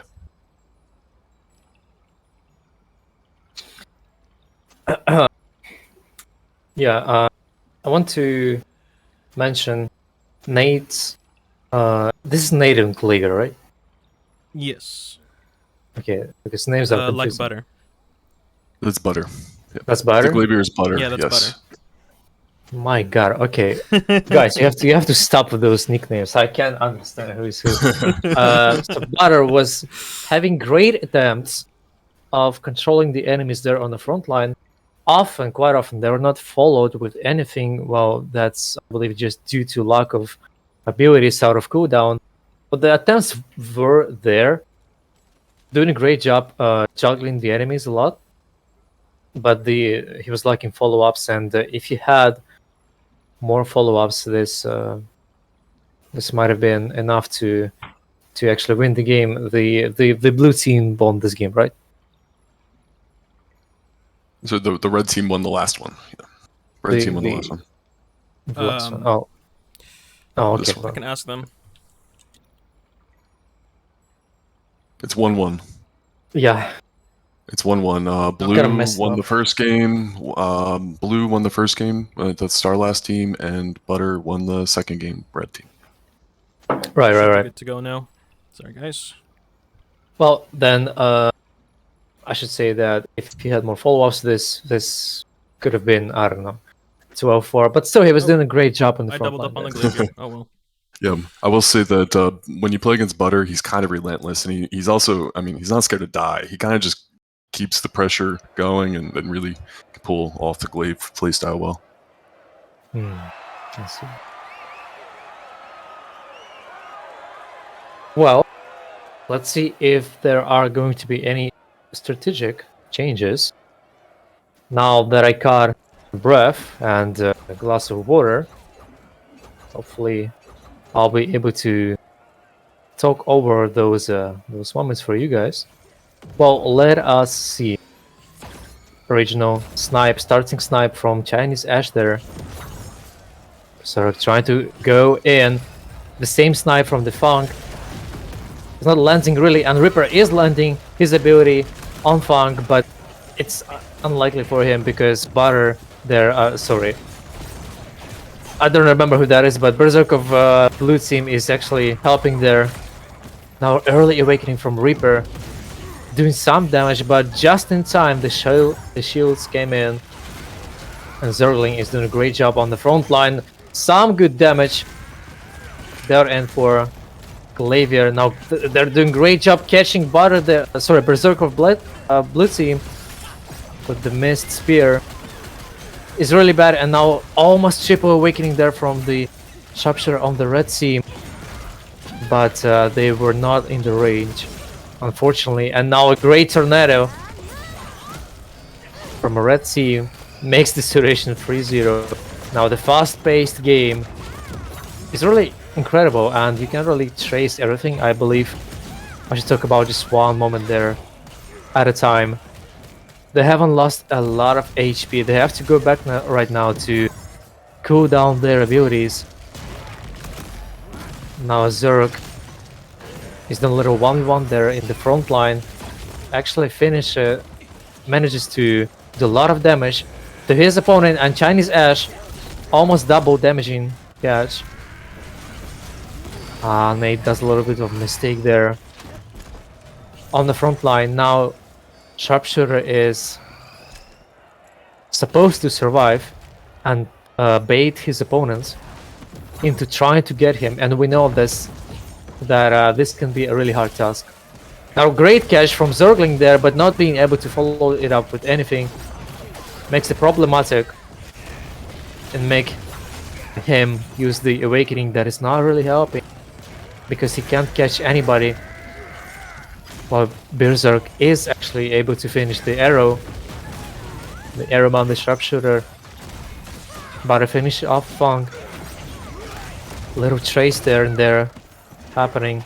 Now Blue Team is not in a great position. They have to go back. They have to fall back right now. If they don't do this, this might be over because Zerg is getting a lot of damage from the spear and from the snipe as well. And Zergling is just there to watch and can't do much at all. No roll right now. No shields really, and Punch eating 32k from the new ability that Sharpshooter has gotten. Great snipe, great crit, 25k, 6-4 score so far. Butter is getting control, getting this 20-30k in. Now responding with almost the same amount of damage. Now watch out for Chinese Ash because he might have done a lot of damage there, but shields are now coming in. 44 seconds to the match. If they are able to follow up with any damage and abilities, this would be great, but shields are over, and now this might be over for a Blue Team. Stinger doesn't really stinger anybody there from the Gun Lancer, and my god, this is looking dangerous. Snipe does not connect. Reaper, I believe, has his abilities out of cooldown. Now Chinese Ash finishes off Zergling. Now 7-5 awakening wasted from Funk, just a defensive awakening. Now Zerg is also falling, and this is another loss for PvP's life team. Unfortunate. Great ultimate from Nate on the last seconds of the match. That was a great catch. Great Dismoral move as well with the pose. It's not Nate, I'm sorry. It's a Butter. That's correct. Well, Nate's his real name, so you can. People call him Nate. Oh, really? So it's okay. Yeah. Nate's okay. You know what the funniest thing about this? If you look at the names, Butter's actually facing Fung here. So one of those names works, but I don't think the other name works. I didn't know his name was actually Nate. Well, now I do know. So this is becoming what 2-1, I believe, right? Yes, 2-1 in favor of left team. I remember by left or right. The Butter's team. Butter team. Butter's team. We Yes. have a Butter's class team. change coming up. Ooh. Let's see who's that gonna be. So Sharpshooter and Gunlaster are going to remain. Zerg, for them, seemed like not the best choice, and actually Zerg was struggling. That is true. He felt that, the team felt that probably. Let's. Who's it gonna be? I'm thinking a summoner. Starless definitely plays summoner a bit. But Oh, Summoner. That's interesting. It's going to be an awful setup. I'm gonna be honest. it will be. I'm just thinking about all the characters he can play. I mean, he can play anything, but that's where I see him where I've seen him play a lot lately. But I think he was making the most out of what the Zerg could pull off, but very difficult versus comp that can just split you and CC you relentlessly. Once again, I'm surprised by the red team. I'm surprised by, with their class mix, the way they're able to play. It feels very much like a solo queue comp, you know what I mean? But they're able to pull it off. Yeah, they actually are. I'm surprised by Nate's, aka Butter. Now I know that. I really didn't know this guy. So They were messing with you, unfortunately. That's their secondary skill besides Lost Ark PvP. Messing with Okay. people. Okay, well, I really am interested in this build that Butter is running. Freezing Dragon Slash. Yes. He was That is running not. in. He was that running is- in solo queue on NA East, and Oh wow. he's also used the on Striker the charged Tiger Strike. He's used that in 3v3. He just kind of All right, we got the class. he just plays Shadow around with the Hunter. classes. It seems. Okay, well, yeah, we have a Shadow Hunter now. Now Shadow Hunter Sharpshooter and Gun Oh yeah, Lancer. Shadow Hunter. Yep. Now that is Have a Now nice. that is no front line, honestly. Gun Lancer can be considered their front line, I guess. Honestly, use a I don't think we should speculate now and just move on and Yeah. see if this change is gonna do them dirty or do them good. I guess we're about to see. We had something similar to this, I believe, in the Russia tournament that I've had recently. Sharpshooter, Shadowhunter, and like Berserk. You might say there's not like enough support, but surprisingly, they went to the finals, and the gameplay. Yep, I was remember there. seeing it. Yeah, I was surprised by it too. Let's see if this compilation is going to be something like that. If it's going to work out the same way. Now Chinese Ash, I believe, is going to go for a snipe like always, but actually no. Now Nate is going a bit too far there, catching somewhat like 20-30k damage. Circling seems to be wasting a lot of stingers so far there. Early awakening from Reaper, wasting roll from the Gun Lancer of blue team. And look at the HP of Gun Lancer. Where is it? Oh my god! I just looked away for 1 second and his health bar is gone. Now Shadowhunter is catching Sharpshooter. Now they better actually go for him and try to catch him once again. Once he's down, he's going to spawn. Circling is dying right now. Gun Lancer is not doing the great job right now. He's suffering sort of a lot. And Nade getting found into the control. Not quite actually. 30k followed up by 30k allows blue team push further. They're not really successful at it now. Gun Lancer is really suffering right now. He's not able to catch anybody in this game. Not because the player is bad now, but because the classes are very mobile and very uncomfortable for this class. Now a great snipe, 25k from Fang. And also 31k from Glavier, I believe, onto Zergling. He's not living the best life. I'm really focusing on this player right now and hoping that he can redeem himself. He can do the damage he needs to do, but another 20k taken from him. Fang is trying to help. Both of them fall to the ground from Chinese Ash. Not much to follow with. Now poor Zergling getting focused on a lot. Now Fang is also getting focused on. Now that is the beauty of having Glavier and Reaper in the same team, because you're able to multitask, you're able to multi-focus. Which you can't say about the Gun Lancer. That is being kind of a weak class there. Weak just because it's kind of slow. Now Nate is almost getting punished. A little bit more clicks to this player and he's down. Now they have to really push now. I have to be really careful, which they are not. And Chinese Ash gets almost 2 players into the control. Not quite though, just 1, but that's enough. to waste the roll, and some HP from Zergling now again in the control. Funk is trying to find the moment, the positioning, the correct positioning to catch the enemy off guard, which he does actually. Double catch, 11k on both. Butter has no roll, has to be really careful there. Now another shot to Butter, not really deadly, not being able to follow it up with anything. Wasted awakening from Nade. It was more defensive there. He thought he would be able to catch the Shadow Hunter. I think he's going too far, but actually manages to play very well against two players at the same time, while Zergling is getting eaten alive in the middle center of the arena. Funk finishing Nade. Shadowhunter is still in form, actually eating a lot of damage. The shields are coming in late, honestly, because Shadowhunter is still taking this 14k.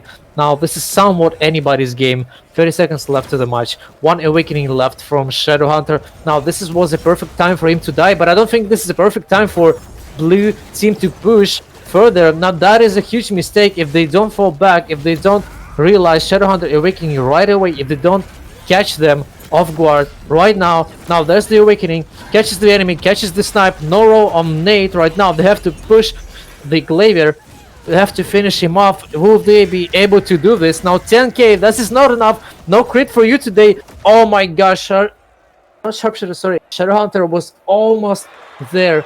He got the first hit of the Demon Claw landed, but the second one did not connect because the timer was over by this moment. Oh my god, what a game.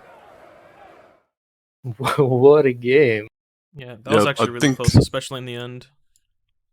The way you pointed out the multitasking and the way that they're able to split the team is so important there, and they're utilizing it well. And they're almost like staggering the enemy's team's cooldowns, catching them off guard. Likely, they're all calling out the character's rolls off the ground or their trinket or whatever you want to call it, and really optimizing a comp that I think we didn't really expect. Yeah, man, what a match! This is why we're doing this. This is why Super Warrior is doing such tournaments for you, because of those moments, because of the moments that I can share you with, commentate you with. Mm-hmm. Those are really great. The players are playing their best, sharing their best for you guys, and well, for the prize also, of course. But I mean, that's what it's all about. Yep. Man, that was insane.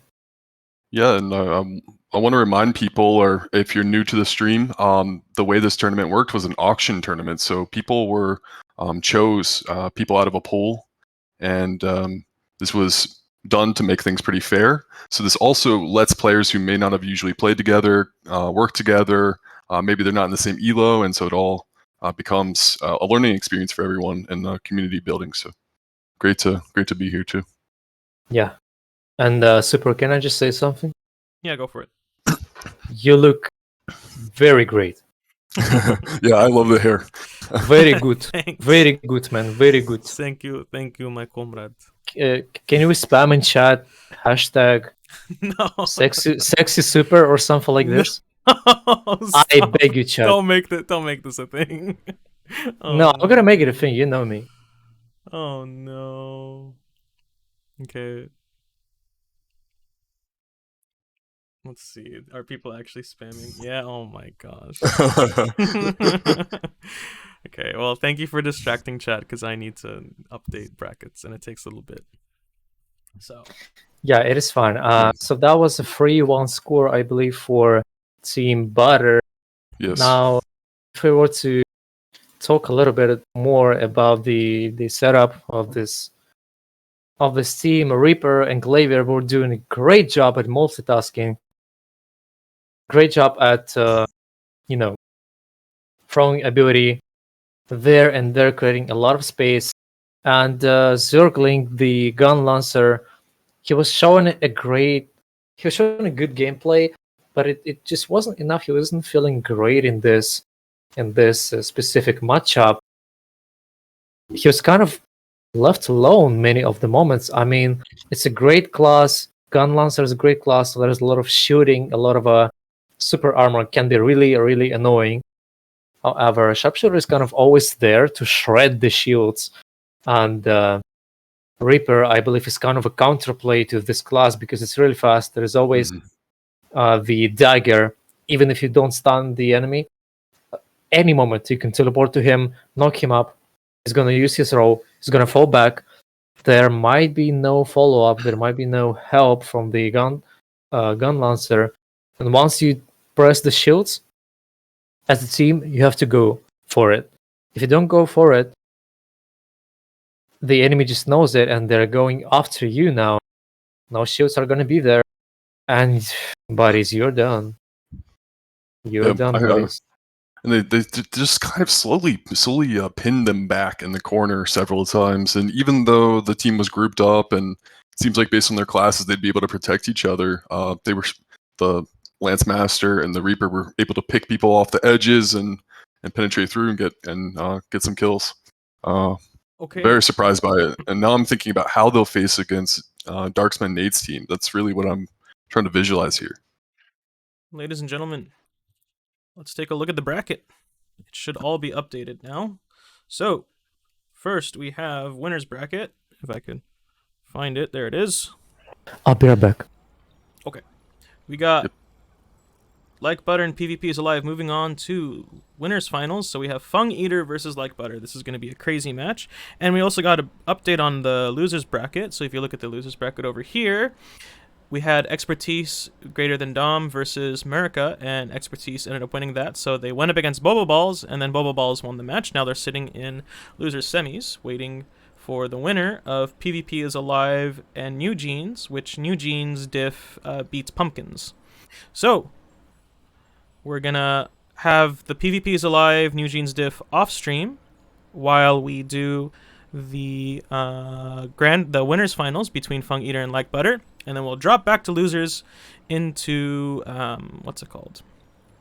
losers semifinals, and we'll watch that, and then we'll watch losers finals, and then we'll watch grand finals. So that's the plan for the night. And thank you, everyone. I see over 100 people in chat, 113. Thank you so much, everyone, for following and watching. We've got a lot of followers today. I'm just going to read them off real quick.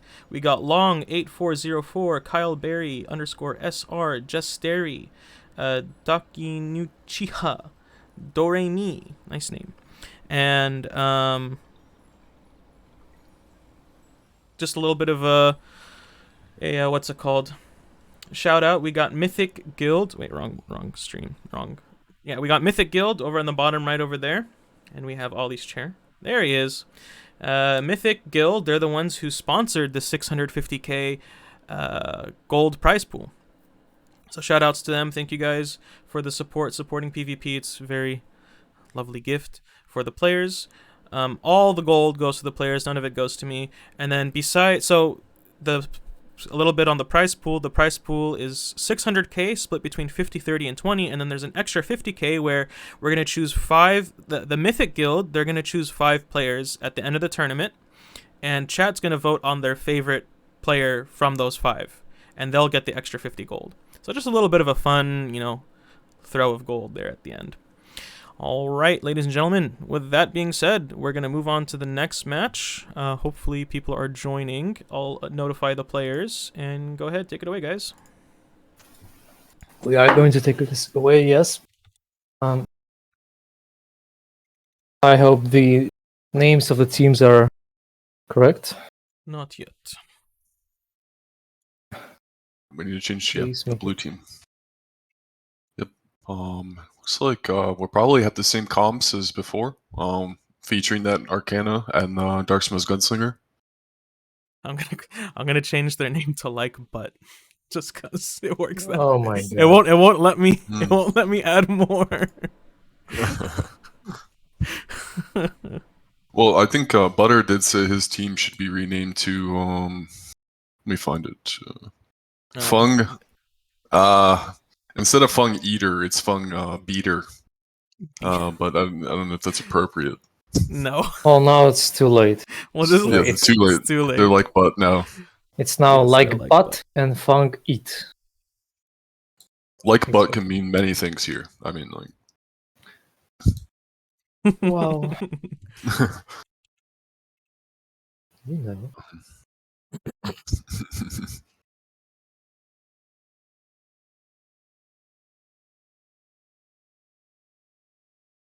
Any thoughts or predictions here, Ollie? I'm thinking if the red team is able to split the blue team, may be able to pull it off again.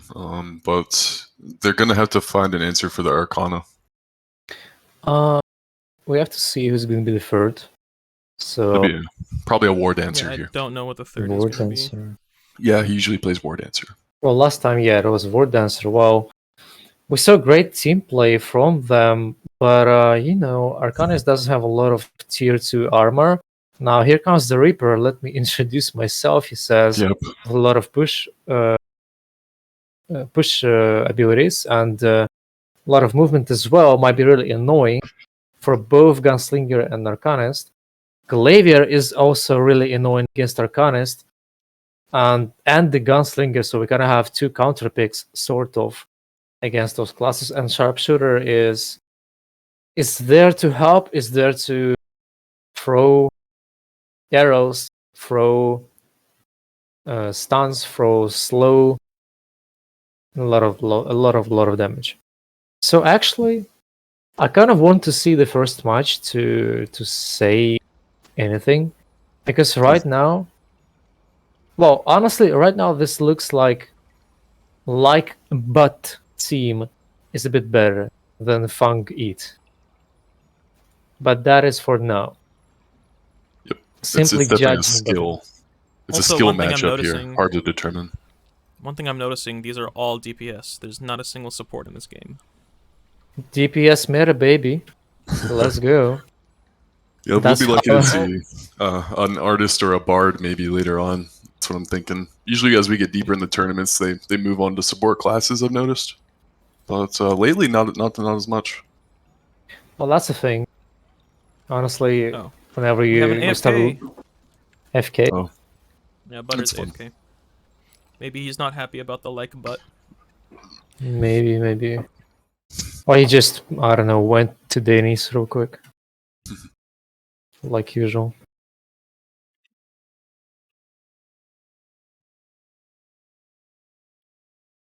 Who knows Had to this go guy? punch a tree. He's playing Minecraft. Oh, Playing Minecraft IRL. talk about multitasking. He might be actually right now playing in Europe Central in ranked. Let me see if he's in the Discord of Europe. In Well, the chat, the lobby chat, it says he went to the little men's room. Oh, you guys are funny. he says, I apologize for his tiny bladder. No, you good, man. You know what this iteration remind me of? You guys ever saw this meme with the faker, where he plays all the games at the same time, clicking the keyboard like 1,000 buttons per minute? yeah, and they have that game, like a survival game. He's playing in the background and all this crazy stuff. Yeah. Yeah, basically plays League, then it's Minecraft, it's Dark Souls, it's fucking Ghost of Tsushima. And That they is, add things onto the end Yeah, for yeah. infinity. Yeah, and he's finishing the Belshazzar, all 6 gates alone Oh no. with 0 gear score and managing to do this somehow. Do you do PvE at all, Ollie? Tell him what you think of PvE. Well, okay, so sometimes I do just to get gold, to get good skins if I think there are some. But it's not I that see. I like this experience. I only do Guardians, weekly Guardians, some daily events. Like, there was an event a couple of weeks before where Yep. you have the hammer, and, well, you know it probably. That was This actually a pretty one- fun one. It was. The rewards were quite good, actually. Mhm. And I do Volton once a week, once a month, just Okay, to get more gold. Okay, let's go. Yep. So clearly, I don't really PvE. That's okay. You're not missing much. Brilshaw's at 5'6" is pretty rough. Who cares about that shit? We have Yep. PvP. Fighting the robots over and over again is very entertaining. Right, exactly. Who the hell is this PvE when we have player against player interaction? Now, this is how it always been in the life of a mankind, fighting one another, not computer. Am I right? Yep, you understand the nature of man here. I do. Hopefully, Smougit will as well. Quite soon, Darksma is trying to find the upper hand there to snipe his abilities, but actually, it's not being able to do so because Nade Butter is doing a great job damaging Darksma, not even damaging him with red abilities, just with the blue stance abilities, and takes away a lot of HP from here. And Arcana somehow has already lost quite a lot of HP. I think that's about 80%, not more actually. Forced to go back a little, making a nervous mistake. Now trying to face against the arrow. Man, the sharpshooter. That is not looking great for a blue team so far. The gameplay from the Like-Bot team seems to be a little bit more stronger. Now that Arcana falls off, Darksma is getting into the control. And he does a little bit of mistake there in red stance, maybe because of cooldowns of the abilities, who knows now. It doesn't really matter, but Darksma is getting into the control once again. No roll. Reaper is in the targets of Darksma, but Darksma is falling once again. Oh, not once again, first time actually, just falling. My bad. A tornado fight happening there on the right side of the map, and apparently Vordancer has a stronger tornado, and they're finishing Nate right now. Reaper is low HP, finally goes to the spawn, to his teammates. Now this is very dangerous for Sharpshooter. Yes, it actually is dangerous, but not that dangerous because he wasn't really caught there. But now this changes and loses somewhat like 20, 30, 35k HP, but they're not being able to finish him off. Great awakening from Darksma, getting two people, I believe. What an awakening from Arcana, actually. About 70k there with the crits. Oh my god, under death card. This was amazing. This makes the score 4-4. Semaboba Arcana goes a little bit too far. And also dies. Well, actually, I'm sorry he doesn't die. I was trying to look at other players there. He doesn't die, he's still alive. Doing this job there. Dirty controlling job, as Arcana usually does. Darksma is being able to get Reaper in control, do about 30k damage or so. Finally falling. Now, blue team has to be very cautious, has to be very defensive now, because if they lose their rolls, lose their tempers, they might be able to actually go to the spawn to their grandfather. Sorry, my bad. To their grandparents. And so far it is 6-4. Blue team is kind of struggling. Darksma has to be the key to success there, with not dying and adding up important damage. Reaper is able to control two enemies at the time, and actually nobody is able to control him in return. Finally, that is changing. He's going to spawn. Butter dueling against Darksma. They're failing this duel. Darksma is able to pick a little bit of a damage into him. Now Virus has to die because it's 40-second mark. We're entering 40-second mark. He has to die. That's what happens. Blue team has to go back. There is no singular reason they have to keep pushing. Maybe Darksma against the Sharpshooter is a great fight there, but look at the damage coming from the Sharpshooter to the Darksma. Darksma is being really defensive now, because look at the HP while this was happening. This little duo of Darksma and Sharpshooter was happening. Arcana died and suffered a lot in the back, in the front line. Now that was a mistake from Arcana, because this would have been 9-9 situation, but it's not anymore. The final fat dart this match is the awakening from Chinese Ash, from the Sharpshooter of a red team, finishing this 10-8. Man, that was a really great gameplay once again from a red team right there, and mistakes made from the virus. Sorry, what's the name? Funk Era team.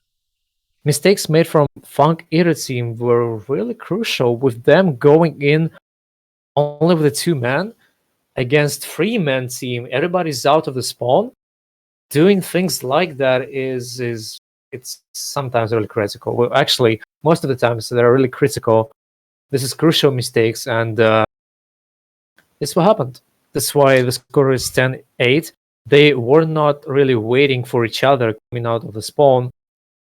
Specifically, Gunslinger and Arcan is playing on their own, now waiting for a War Dancer there. And War Dancer was supposed to be frontlining, though it seems like they swapped the roles, and Arcanist was the one to frontline. Now that is 1-0 or 2-0. 1-0. 1-0. Yes. 1-0. Sorry, No worries. messing up the scores. So it's 1-0 for Light Butter team.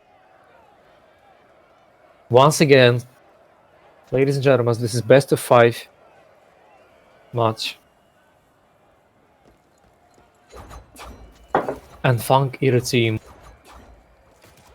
is truly supposed to turn the tables with some better strategic outplay than from what we saw the last time. Barisim actually getting good catch there on the nade, making him lose a lot of HP. And look, he doesn't have a roll. Evoke and the Awakening from Virisem did a lot of damage, and Glaver is falling right away. 2 Awakenings lost from one team and another. Blue team is trying to catch up with the speed of the Reaper. They're not able to do this, and Semababa is getting into the control, loses his roll. Now he has to be really careful. If Reaper goes in, or if Glaver goes in, he might be dead. Now this is 2v1 situation for Arcana, and meanwhile this was happening.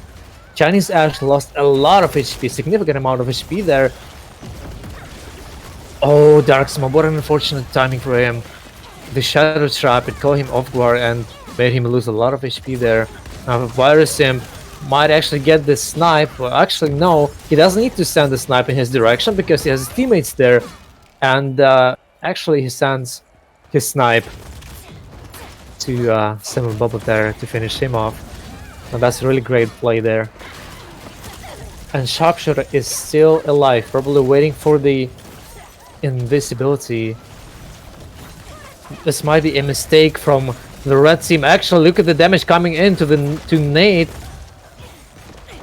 They are really separated now. They have to wait for his teammate to come out and slowly die one by one. Oh my god, this might really be a huge slip up, because Reaper actually is catching them. This is slip up from the blue team, not from the red team, but who actually knows? Look at Reaper under Evoke, under a lot of damage, under Celestial Rain of Arcana, does a lot of damage on the Reaper of the red team, following by the Awakening from Darksma, but Darksma suffers from this Awakening because he was supposed to stay in the one spot. He falls down on HP real quick, and this is troublesome for them. They try to catch Darksma into Awakening, not quite happened. Now a good catch from Nate, falling from the sky, doing 32k on Samababa. Arcanist is really suffering from the Glavier. Glavier is just trying not to let go of his opponent. Gets punished for a great Awakening there, getting Samababa in it, finishing his low HP there. The red team has to not over push there in this situation. Not like that they're gonna get punished really mobile classes. Now Nate is going a bit too far. He might get eaten with the damage from the Evoke. Not quite happening really. Darksma almost outplaying Glavier in the bottom of the map there. Meanwhile, Odd finishing very sim, making it 7-6, 46 seconds to the match. And honestly, this is not looking good for a blue team now. If Darksma is going to spawn, this might be it. Again, this is what I'm saying. The blue team is again fighting against 3 players. And they do have a choice to fight or not to fight and wait for the opponent. They are not getting punished too much though this time. Because red team is really, really low on the HP. And if there's going to be a great awakening from Arcana, this might turn the tables. Now, 1 kill done. Now time to finish Reaper. Or time to finish the Sharpshooter. They know he's at the bottom of the map. He will die from the poison. Low HP Samaboba is he going to survive? 1 second left to the match and he is going to survive. Oh my god, they actually turned the tables and there is still awakening left on Arcanist of the blue team. It seems like he's saving this awakening for the next match. Plus 250 silver. Let's Saving go, it for the Prophet. next match, Saving for the next tournament. for the next tournament. Yeah. Yeah, this is a crazy back and forth. I feel like they probably just want to quickly ready up and go next. And get back at it. Now Might that as well was make it a 10-minute match. that was a really great match. It was kind of, you could see what is going to happen there.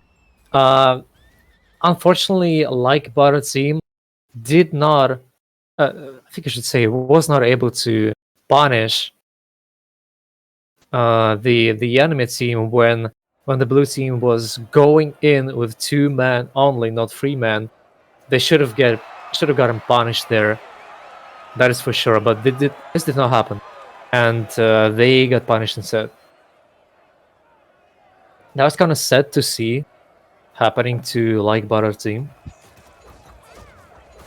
But let's see. I mean, this is competitive low start PvP. There, anything can happen. One slip up, and you go sleep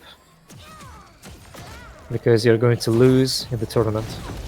Now Darksman is already losing a roll twice actually, and getting a lot of damage in. It's really bad for Darksman right now, and the awakening from Reaper not letting Darksman live normally, simply live, and Arcana at the same time losing about half of the HP, and at the same time Sharpshooter of red team was feeling fine until Darksman got his hand on him, and the awakening as well. Now 31k from Odd from the Reaper of a red team. Oh my god, that was quick slash from him. He's really a Reaper right now in this situation, ripping his enemy apart. Vordancer left alone, suffering. Now he's supposed to kind of stay in the backline. Well, actually he's supposed to go and die. Samaboba tries to outplay Glavier in this situation. Not quite happening because he gets into the control. I believe he lost his role just now, yes. Darksman getting 12k in. Awakening from Nate. Not quite successful. He goes to spawn. Great catch from Chinese Ash, actually getting 2 people into his awakening. Will he be able to fill the, anything else into this control? Yes, he will. Double 10k catch as well. And if he's going to be able to finish Darksman with any kind of ability, or his teammates are actually able to do this. Now that was an MVP play right there. 5-1 right now, 15k crit from Chinese Ash, letting Sharpshooter be on free cast. 27k, his new ability, new damage and ability crits. Oh my god, what a game from this man. He's really been an MVP right now. Now Samaboba tries to convince me that that's not true, and doing a lot of damage on the named player. Reaper is trying to survive in the invisible mode right now, but I don't think this is gonna be happening for long. Yes, Darksman is actually finishing him off. Chinese Ash again gets his enemy into control, not quite able to add up the damage and ability of those snipe. That's 25k. This is amazing. This is really a magic and amazing damage from the Sharpshooter class. The ability has a super armor and does this amount of damage. My god, and nobody's controlling this guy. Now once again the trap puts Samaboba, Arcanist of the blue team, into some trouble. Darksman is losing his role. It looks like the temper as well, because he's trying to stagger the Sharpshooter of a red team. He's in the super armor though. This is not gonna happen unless you have a tier 3 control. And now it is 3-against-2 situation. Like I was saying, blue team is suffering from this experience of 3v1, 3v2 experience. It's happening now on their side of the map. They're trying to kind of outplay their opponent now. Darksma is finishing odd. The score is becoming 8-5, 50 seconds to the match. Verisip understands that free cast Sharpshooter is not the best option for his team, though he is not able to outplay him, getting too much into the control, losing his roll, losing his temper once again. A lot of damage coming from Sharpshooter, and Nate is trying to finish Darksma off to settle this down, really do this, the 10-5 score, not quite happening. 9-6 it is, and Arcana is still having his awakening. This might be second stone, the PvE stone for him, free one, saving the silver for PvE activities. If he is not going to realize it right now, this might be it, because 10-7, sorry, my bad in spelling the number, because my god, this man is an economist. He is saving silver for his future, talking about okay, never mind, I'm not going to continue this topic. I'm not trying to blame anyone, but man, that was a great gameplay and team play from the red team, like butter team. The gameplay on the blue team was not as good as the like butter team. I'm kind of talking general things, but what I'm trying to say is Funk Eater team was really, it's really falling into the same trap every time. It's doing the 2v3s quite often. They're kind of split apart. They're kind of letting Sharpshooter do all the job in this match. And after all those matches, this is still what is happening. Sharpshooter is still kind of on a free cast. Nobody's really trying to get him unless he doesn't have a lot of buttons, or he does a split off, he does a mistake, and he goes further than he's supposed to. Only in those moments he dies. Or when he's low HP, he goes in with a reason, he dies. In other times, he's on a free cast. Does lots and lots of damage. Snipe, 25-26k. The Hawk Shot, normally 10-11k. I mean, that's a great addition to team outplay. But when it crits, and the chance is 30% basically, it's 30k. It's a lot of damage. And man, that's really great class right now. Looking at the damage coming from the Sharpshooter, I'm really happy for all the Sharpshooter mains that were playing this class or are still playing.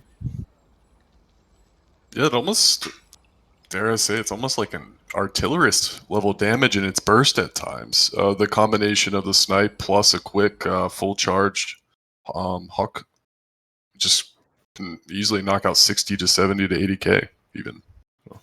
Amazing. Yeah.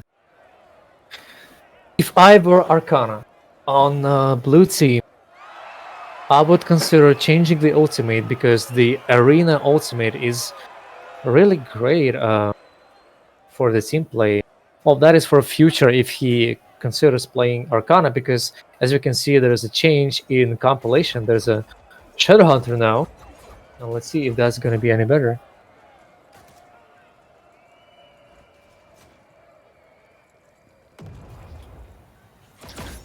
Ripper playing kind of aggressive, actually getting Shadowhunter in control, ulting right away. There is no roll on Shadowhunter. Shadowhunter is replying with the ultimate as well, getting this identity for a form. And look at the HP on Nate. Oh my god, what is this damage? Darksma is adding up to Shadowhunter's combinations and doing a lot of damage right now. No roll on Chinese Ash. They can't really get him now. He's too far away, but he didn't have a roll. Now again, if they're letting him free, letting him go on a free cast, Ripper is in an invincible mode, almost doing a lot of damage, but getting caught there from the winds of the War Dancer. Now Darksma is doing also a great job from the shadows, doing a lot of damage there, though getting punished by Nade with the good Dragon Swing right now. That is actually throwing the enemy, pushing the enemy. The score is 3-1. it's not like Red Team is suffering from low HP, really.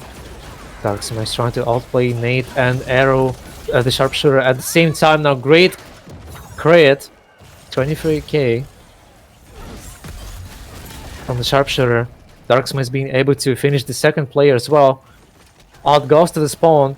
Chinese Edge has no role. They have to follow this man. They really have to chase him right now. If they're not able to do this, they are dead. Darksma is low on abilities right now. Trying to damage Nate right there. Odd is going a bit too far. Verisim kind of ruining his teammates' abilities. Great catch from Sharpshooter on Verisim. Dying though, meanwhile. I mean, in this process. For using his ultimate. Now, great catch from Darksma and the Shadowhunter of a blue team. Being successful at finishing Butter in this situation. Now, with the change of a with the change of a Shadowhunter, this looks kind of better gameplay-wise and teamplay-wise for Funk Eater team.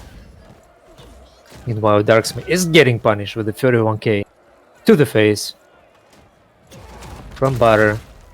Score is becoming 5-6 now. Butter is using his roll towards the enemy spawn. This might be a mistake from him because look at the damage, and Darksma scores a go to the empty side of the arena. I mean, this is fine because he was aiming for the enemy that had low HP, obviously.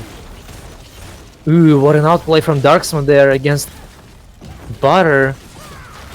Was really beautiful, and the Butter is actually able to reply to this outplay. Now, great shot from Darksma. Is he going to be able to help finish those two people that are in control? Well, certainly he does a lot of damage to Odd, to Reaper of a red team, but it's not enough to finish him. This is why Shadowhunter is getting 16k from crit shot. There's a sniper shot from the sharpshooter. Nate is kind of slowly dying there on the front line. And look at the Reaper, he's still alive. Virus has wasted his ultimate. Probably it was a defensive ultimate. Now Reaper is really low HP. Virus using his roll, about to fall again, and his low HP. Nate is using his roll and continuing with the combination of Awakening. Now score is 9-7. Look at the HP of red team players. If Darksma is going to be able to follow Sharpshooter to his demise on his spawn, they might be able to finish this off. But they're not going forward. Darksma is not risking staggering the enemy on their spawn, and this is... I'm not sure even if this is a mistake, but for sure Nate is using this momentum to catch up with the Shadowhunter and do some damage on him. Though he does lose the roll and he's falling to the ground. Double snipe, 29k each. He's making this situation 11-11. In this situation, Darksma is in control, though he's staggering with a revolver both of his opponents.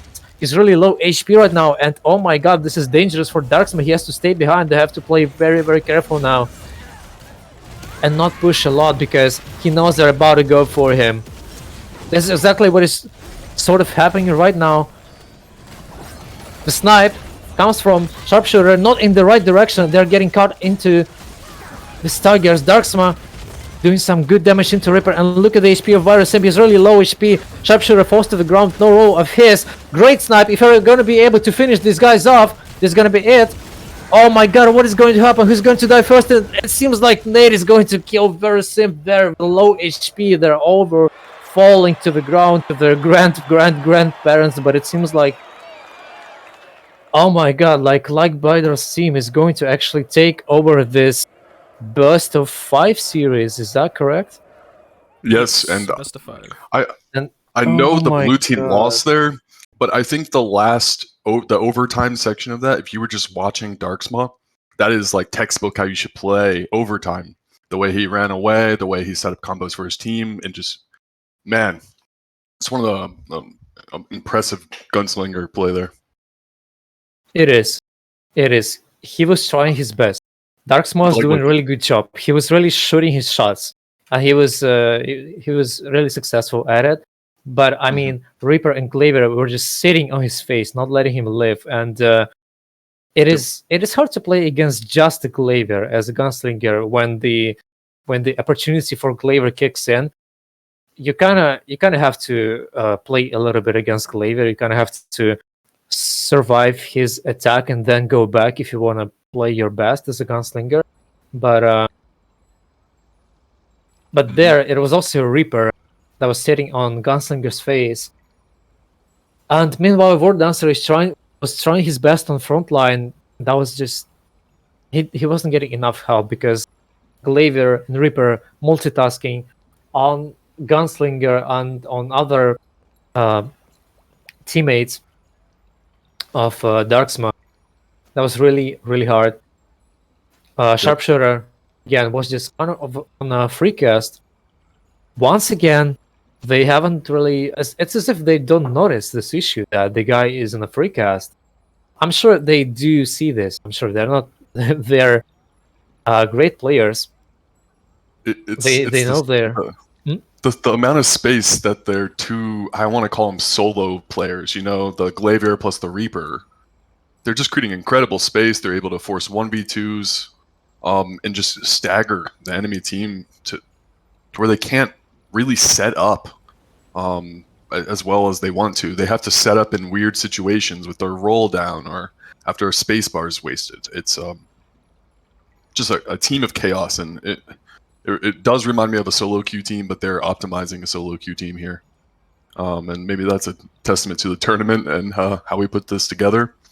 We have players of different styles and classes, and they're just mashed together and making the most of what they have. Yeah. But that does make Like Butter's team the winners of the winners bracket. And now we're going to go down to the losers bracket for some games. Yeah, I'm quite eager to see what's going on there. It's not updated on the website, but on stream, it's New Jeans Diff beat out PvP is Alive. I'm kind of surprised about that, to be honest. And now it's Boba Balls versus New Jeans Diff with Fung Eater sitting in losers finals. Oh, that is interesting. So New Jeans Diff beat out Starlast team there, and then so we have Rujinx Virus against Hyde, Newt, and Derry. I am really happy about my favorite team in this tournament making it to, I believe, semifinals of the loser bracket. Boba Balls. Oh, wait, sorry, I misread this. Sorry. New Jeans Diff did not win. It was PvP is Alive, that one. My bad. PvP is Alive one. Sorry about that. Yeah, sorry about that bad. Stream. Oh. So now we actually get to see two top teams from the opposite side of the bracket face each other here in the lower finals. And both can bring out a variety of characters and classes. So let's see what they bring out first, how they react throughout the series. This will be another best of 5 here. Yeah. And if you guys... Oh, excuse me, I only like 2 minutes. No problem. And I think Butter's team can also... You can go take a break for a little bit here while these two series are taken care of. Yeah, and if you have any questions in chat, if you have any shout-outs for people, people doing well in the tournament, are you surprised by anything? Now's a good time. Yeah, Cindy, you have Darksmell looks still good. I'm really surprised at his skill and moving, although his bad ping. Yeah, I am too. I faced Darksmell a lot yesterday, actually, in TDM late at night. I was super tired. Guy abused me. He's probably sitting there laughing right now. It's like, I'm gonna abuse you anyways, even if you're not tired. So that's I'm personally very surprised by Butter's team, not in that they aren't skilled players, but like I said, they're able to piece together classes that are great individually and to make a comp look great. I think the underrated person is the sharpshooter sitting in the back, peeling for his team and making space, but also the ability of their front line to split the team.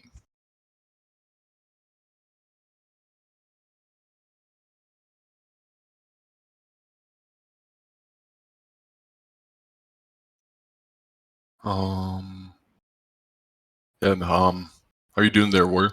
You anything surprised you about the tournament so far? My replay system not working kind of surprises me, but Yeah, besides there's some moments in some of these games that I wish I had a replay. yeah, A lot I of wish too. individual skill being highlighted here. Little things that in the heat of the action and the play-by-play we can't really, or Ollie can't really call out, but Yeah. some of these games come down to little plays, space bars, avoiding certain spells. Yep, Ollie's back. Ollie. So- I am indeed. We got a lot of people who are fans of people here in the chat. That's what I've seen a trend of. We also like to name each other, name ourselves after other people. I don't know if it was for this tournament, but it works well. It really does work well. Well, this is For Ollie, interesting. I feel bad for Ollie, but I'll try my best to type in chat and share who's who. Ladies and Yeah, gentlemen, thank check you this so much. out. Mhm. This is What is something I never thought I'd see, but we have a Therion Bard. Yeah, so we have, I thought he was a Theron gunslinger one Bard. trick. I didn't know he played Bard. Well, Theron is a very experienced player. He can probably play anything he puts his hands on. So I think I saw them scrimming with this type of comp yesterday, and they're doing just fine. Oh, okay, so it's something they've practiced. Yes, I'm sure they practice.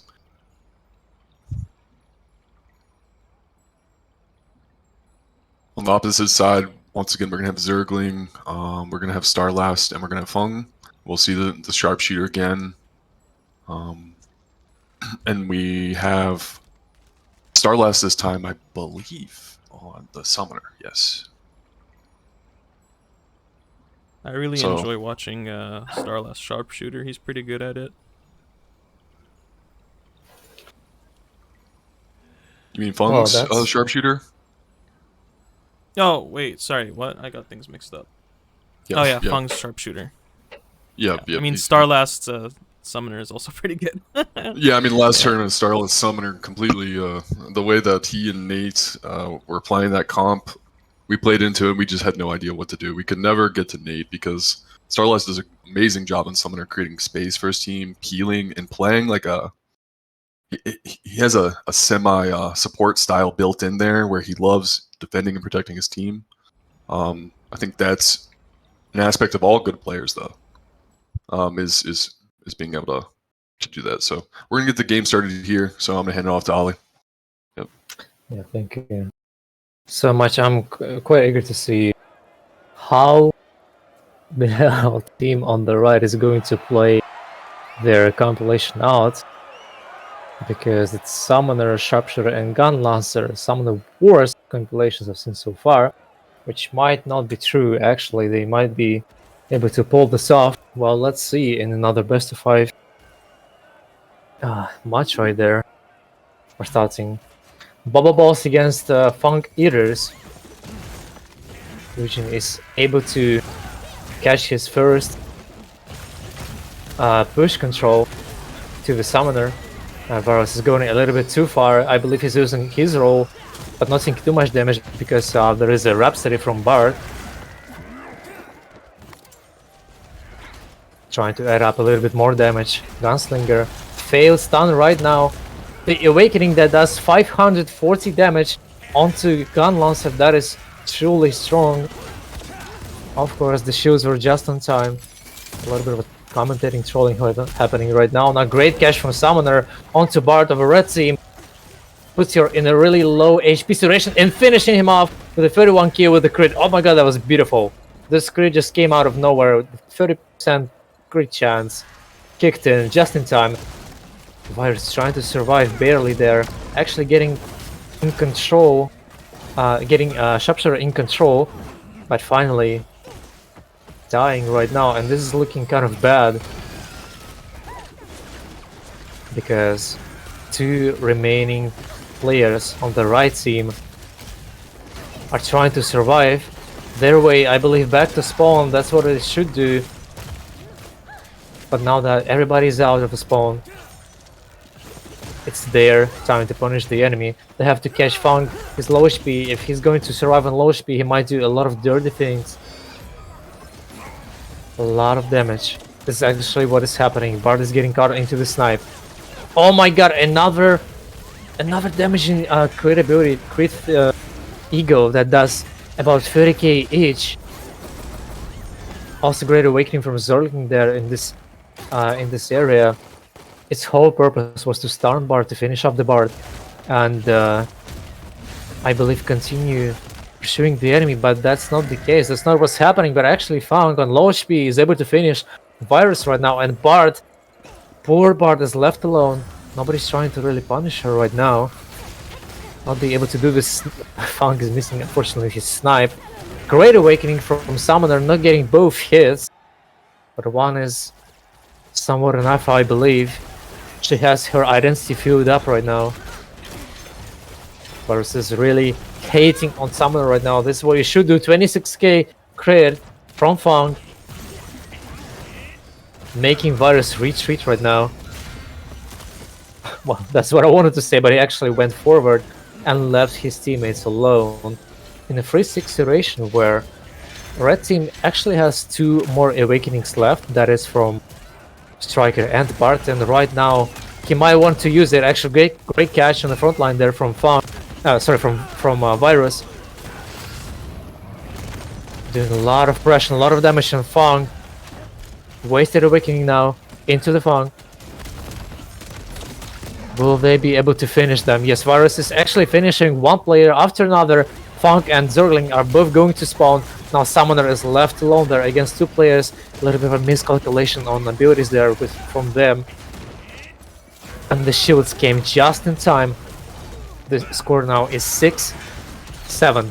Red Team has to play very precisely right now. Great awakening from Bard just in time. No, Blue Team not going to be able to put in this damage right now. Fang falls to floor, actually died. 13 seconds to the match. There is a heal. There's everything Red Team needs. They have in control Summoner with a low HP. Will they be able to finish him? It seems like not, because Bard is getting in control of awakening of the Sharpshooter of Red Team, and actually they're getting punished so hard. But trades are coming in, and Varus is doing great job with a Gunslinger there in the front line. Fang and Zerling now low HP. Same we can say about Virus and Rujinx. They have to be very, very careful. We are going to golden time right now. They are not supposed to overpush the situation now. Bard is going too far, I believe, but actually just in time Rujinx is finishing Fang. Oh my god, that was last second kill. That was just brilliant. That was just in time, and my god, this game was anybody's. And the idea of Bard just going in like this, so the enemy team is probably thinking that Bard is just over pushing right now. I mean, what for is this? Gunslinger comes just in time, finishing the enemy in the moment where he does not expect it.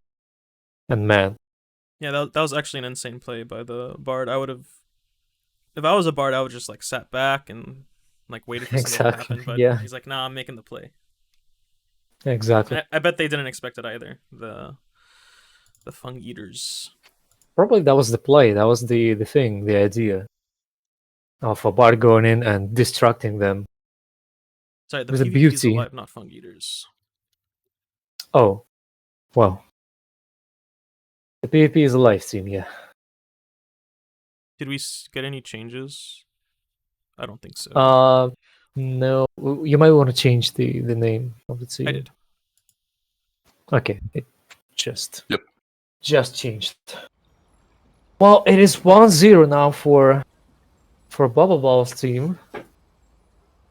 Not much changes yet, it seems like. PvP is alive is trying to prove their compilation is actually working. Maybe they just didn't understand the correct strategy. Let's see if anything changes now in their gameplay.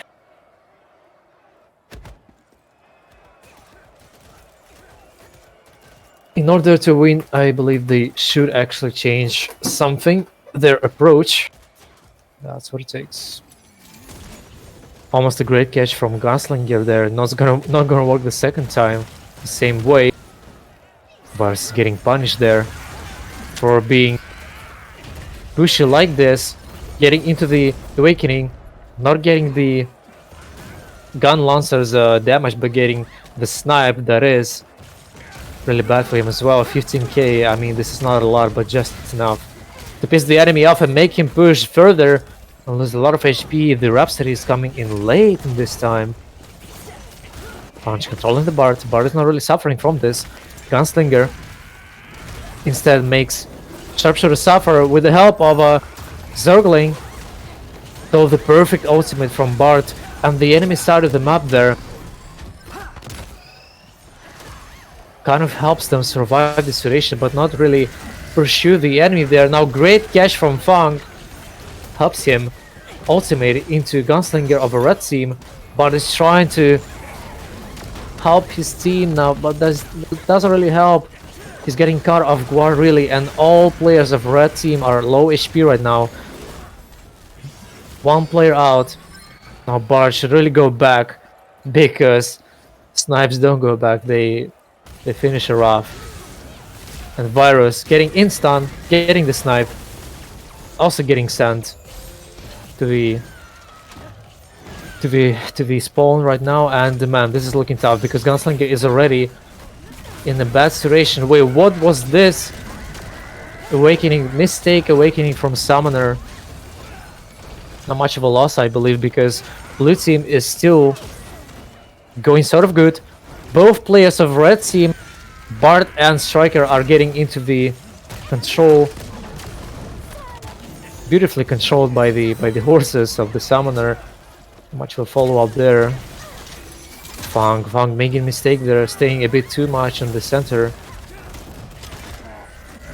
Unless he just didn't have any continuation, any movement ability. Might be what happened exactly, but this doesn't matter because Zergling is dying, leaving Summoner just alone. Fang is trying to help, but it's just not enough. He's getting control as well. Loses his role, missing the snipe. Might be crucial because Virus is using this situation in going into Summoner once again. Blue team has an opportunity now. Hopefully shields are gonna be back soon, and Virus is just not letting go of Summoner and doing this important damage and eating 31k from Sharpshooter just like this. You don't even see those crits, but they're actually important. One more time, Virus gets caught. He's done for it. 22k from Fang. That's what I'm talking about. Another crit from Sharpshooter doing a lot of damage in this situation. 4-5 score. Gunslinger is below 50% mark. Same about Sharpshooter of a blue team. So then getting into control, eating small damage actually could have been much better. Bard using his roll as well. I just want to notice that Bard does not have a roll. If she's getting caught, she's actually dead. Which does not look like it actually, because she's healing. That's all what happens, but who is that? Is the Gunslinger? That was actually unacceptable. I believe because the Summoner was trying to focus Bard there, but went with the Dragon for another enemy in this situation. If they're going to be able to finish off everyone, this might be a tie. But this is not, because Fang is finishing Bard. Bard is really suffering. And the team play of a red team really fall off pretty quickly there at the end. You can see this with the lost roles of Bard and Gunslinger. I believe they're playing kind of messy, and this led us to 5-7 situation.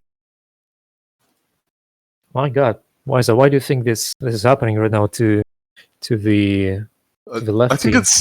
I think it's funny because the first match, people like establish themselves and figure out each other, and then people make changes, and then it becomes a lot of these games are 1-1, and then by the third game, I think they've really figured out how to fight each other. I expect them to perhaps change the Bard, but or maybe put Virus on Bard, but I'm not too sure. The issue with the red team is that they are constricted because Therion can play the Bard and the Gunslinger. So, well, here they go. They're sticking on the Bard. I think when blue team is succeeding, their Zergling is on point. He's gathering people, and they're really womboing people very well here too.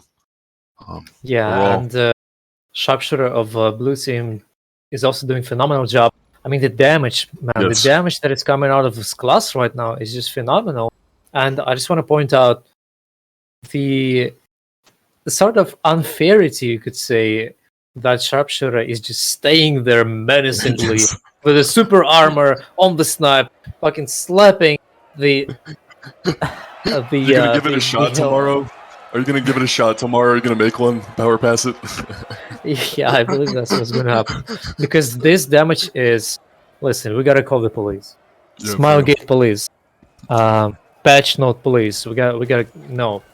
I think Stop they it. do have tentative changes for it on KR. Oh, that's interesting to hear. Rujin is actually succeeding now, once again, at getting early catch. Same can be said about the Summoner of the blue team. Not much of a follow-up, though, with this. Zergling seems like he's going to be losing a lot of HP now. Well, Summoner of blue team is actually doing a lot of damage on Virus. Meanwhile, a lot of situations to describe there. Both Virus and Zergling are losing the HP, but it seems like Virus is going to be the one to fall down. And now, with this upper hand on the positioning and the cooldowns and abilities, they have to pursue their enemies. Now that is what Fang is doing with Zergling at the lower side of the map. However, Fang is missing his snipe there. They're not going to pursue the Bard, which might be a mistake. However, the situation is still 1-0. Zergling, believing he's about to die right now, not really spending much of the abilities. Great catch from Summoner, not being followed up once again. Now Summoner might really suffer there. That is actually what is happening. Both Gunslinger and Striker are doing a great job at damaging Summoner right now. Great snap from Fang. That is not going to be enough to range Bard out of this area. And Virus is going to make sure Fang is not being Fang is not going to be a problem for them. With the help of a Gunslinger, that is. 3-1 score. Now, blue team is in a really dangerous situation. Though, right now, this kind of changes because blue team is able to get the shields. But this just trades the shields to the Awakening. The Awakening let them kind of go away, and now Fang is getting Gunslinger of a red team into control just right after the shields of the Awakening are over. Great catch on Gunslinger from Fang. That's what I'm saying, menacingly sniping his opponents just like this to the spawn. Now Virus is the next. Very slowed down. Are they going to be able to catch him? This guy is really fast. However, not fast enough to catch, to kite the Electroshock from Summoner. Great catch from Fang there. 11k on Bard. Finally being able to finish off Virus. Now red team has got to be very, very careful. No Awakenings on their side, and they're not winning by the score right now. And it's not like the HP difference is much of a favor for a blue team. Now Virus is losing a lot of the HP after the Awakening of a Gun Lancer and his damaging ability. Stinger gets Gunslinger in control. Bard has gotten a little bit too far. I believe he's got to be very, very careful right now. Great identity from Zergling, actually saving the day, I believe. If there is something to follow up with, triple catch right now. Everybody's on the floor and nobody has a role. If blue team will be able to continue this tandem of damage, they might actually put a really huge dot on this match and win. But it seems like blue team is actually the one who's losing a lot of HP. Zergling is low HP, still surviving. However, Virus is able to punish Fang. They're able to punish everybody. Actually, this is becoming 6-4 score. No Awakenings on both sides. low HP, Bart and Virus. They are not supposed to push now, and what a catch from Rajans. He's, oh my god, double catch once again, and once again he's continuing with the damage. 10 seconds left to the match. Are they gonna have enough time and space to actually finish this match off? I don't think so. Well, I mean, Bart is in control. They're not able to finish Gunslinger right now, and what a play by Gunslinger. Oh my god, that was such a mistake from Blue Team. They could have finished their enemies. Go to the corner of the enemies at the corners of the map and do some damage in abilities, but they just got into control of Gunslinger twice in a row. What was that NA situation right there? I'm sorry, I'm not offending anyone. That was all I know is I think Rujinx carried that game pretty damn hard. Well, that was a really carry situations, man. Yeah, I mean, everything was set up for him really well there. But I will say there was a identity by Zergling there that was really great in actually near the fire, and countering their engage at one point was very surprising. Man, I'm in shock. This play from Gunslinger was just, this was beautiful. I wouldn't be surprised if this also goes a 2-2 with how people are playing. It could go either way. It's coming down to 1 or 2 catches. Yeah. And watch how people are snowballing. What's the score? It's 2 for the red team and 1 for the blue team, I believe. Okay.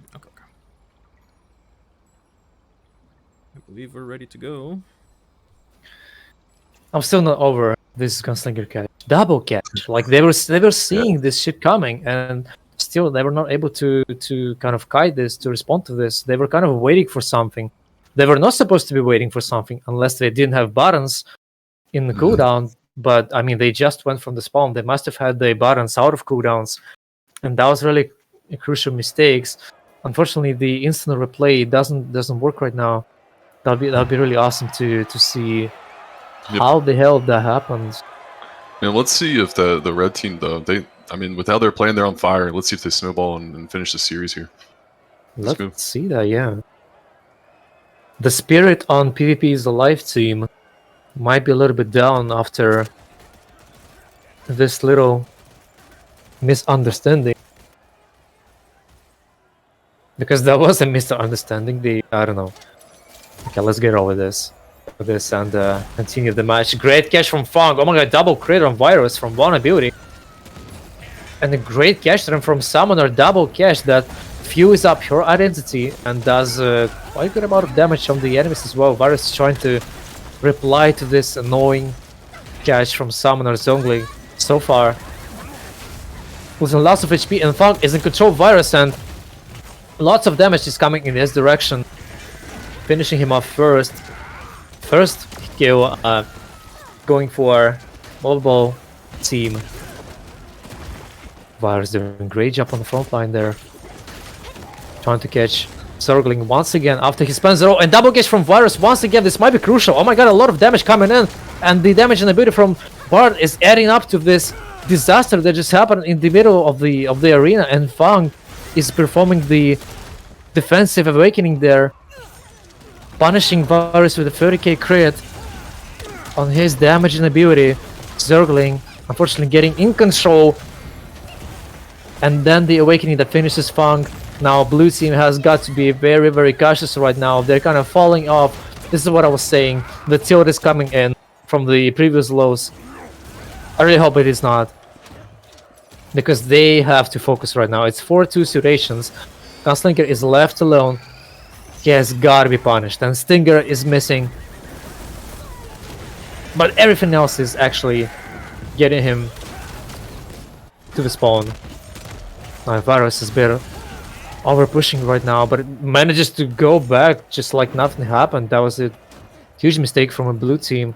I'm gonna consider that they just did not have proper buttons to fight off such a mobile class as a striker. And right now, Polaris is doing a mistake going this far. The crit connects with the Bard and the Virus. Double hit is always great there when you're losing like this. Double catch with the awakening from Zergling makes red team go back right now, cool down their abilities, and wait for a potential mistake from blue team. That is happening because Fang and Summoner are losing their roles. A lot of damage coming into the Virus, the striker of a red team. Though he overpushes, he goes to the spawn. Blue team has to wrap it up real quick, has to finish the job there in the middle of the arena. Now Gunslinger isn't suffering too much. Blue team isn't able to finish him off. Well, not finish, at least put some damage in at this point. And Virus is not the one to go for Zergling. Now a great catch from the sharpshooter right now. Virus doing a great job multitasking. Getting rolls out of the enemies, and again Rujin is wait, what happened? I think Bart just disconnected. The connection problem. Yeah, he DC'd, and Man, we have to play this match again. no, it's too late. No, wait, what do you mean? I mean, it's 2 players against 3. It's fine to. Let play me this. read my rules. I have to double check. Wait, but what do you mean read your rules? I have It's rules. literally- I have rules in regards to DC. But I mean, if in major like in CS:GO major somebody accidentally disconnects, you gotta replay the round at least. Yeah. And that is I think it's a considered as a replay. round. It's a replay. The only thing is that they were up 6-5. So they were not at a if they were at a disadvantage, it would have been like you won't replay. I have to double check my rules. But I mean, it's 2 against 3. It's just not cool, you know. Yeah, I know. That shit happens. That shit happens, and Let the me see servers here. fucking suck. Yeah, Let me. I believe we have to replay this. we have to replay, yes. Okay. Yeah. Unless if the enemy team has some kind of objection, which I mean, I think they're all fair players. I think they would all want to replay here.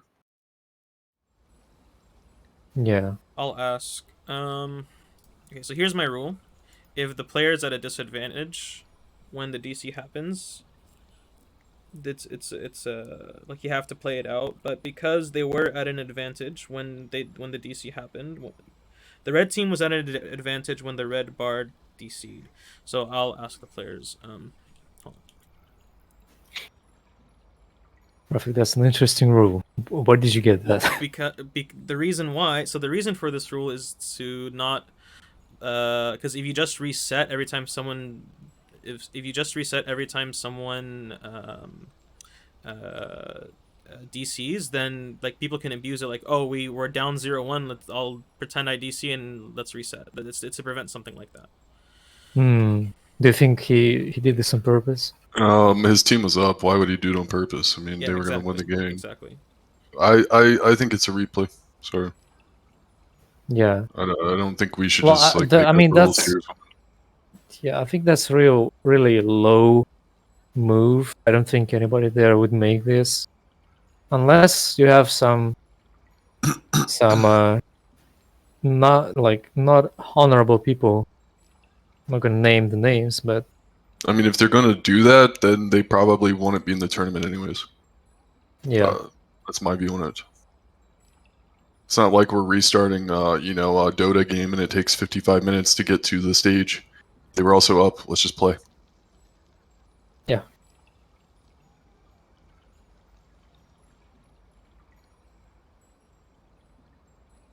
Definitely not on purpose. These people know each other. They want to do that. Yeah, of course, and I mean, those tournaments don't happen too often. It's quite a rarity to have such Okay, an we're gonna do reset. experience. Yeah, of course. Of course, we do the reset. Just I was for almost- them to join. Oh, sorry, I forgot to show what we're looking at. So players decided was we're doing almost- reset. I was almost worried that we're not going to reset. Felt bad for Bart.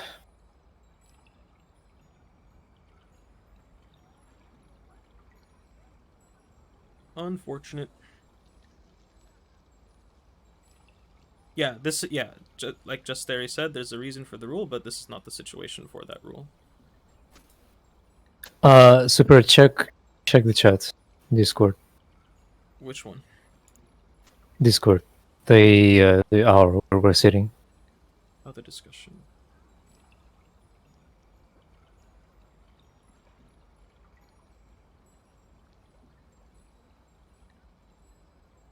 Sorry, what do you want me to look at? Lost Ark General? No. Where we are sitting right now. Me, The lobby? you, and Weiser. Or our Yeah, Our conversation, yeah. yeah. It's just a suggestion. It's kind of like Okay,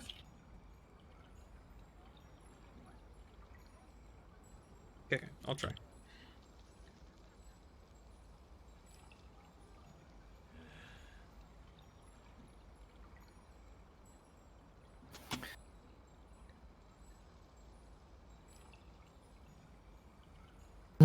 So far it is 2-1 score, correct? Yes, 1-1. yes, 1-1? 2-1. 2? Red is 2-1, 2 sorry. and blue is 1. Yes, and this Okay, is also just to reiterate, this is the loser semifinals. Yeah, okay. Yes. So whoever wins this, they're gonna go face Fung Eater, which is Io, Darksma, and Elevation. These are some very competitive matches, though. I mean, like, it's kind of like a elevated solo queue in a way. I don't know how to explain it. It's not formal teams where you have perfect comps, but people are making what they have work, and I like seeing the individual skill that's built into these games.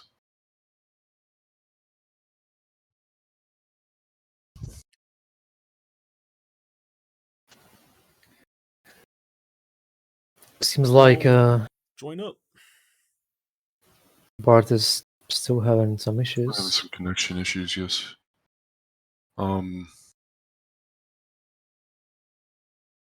It's unfortunate with the DC, but I Loading think screen. Okay. They're in the loading what screen. I'm in general, I feel like players are warmed up now. People are playing very high skill level. Very impressed by the sharpshooters here and the gunslingers. And we're back. Okay, great. Yep, we're gonna enter the next game. Let's not Let's wait. start it. Remake. Yep. Just waiting for the ready up. I'm ready.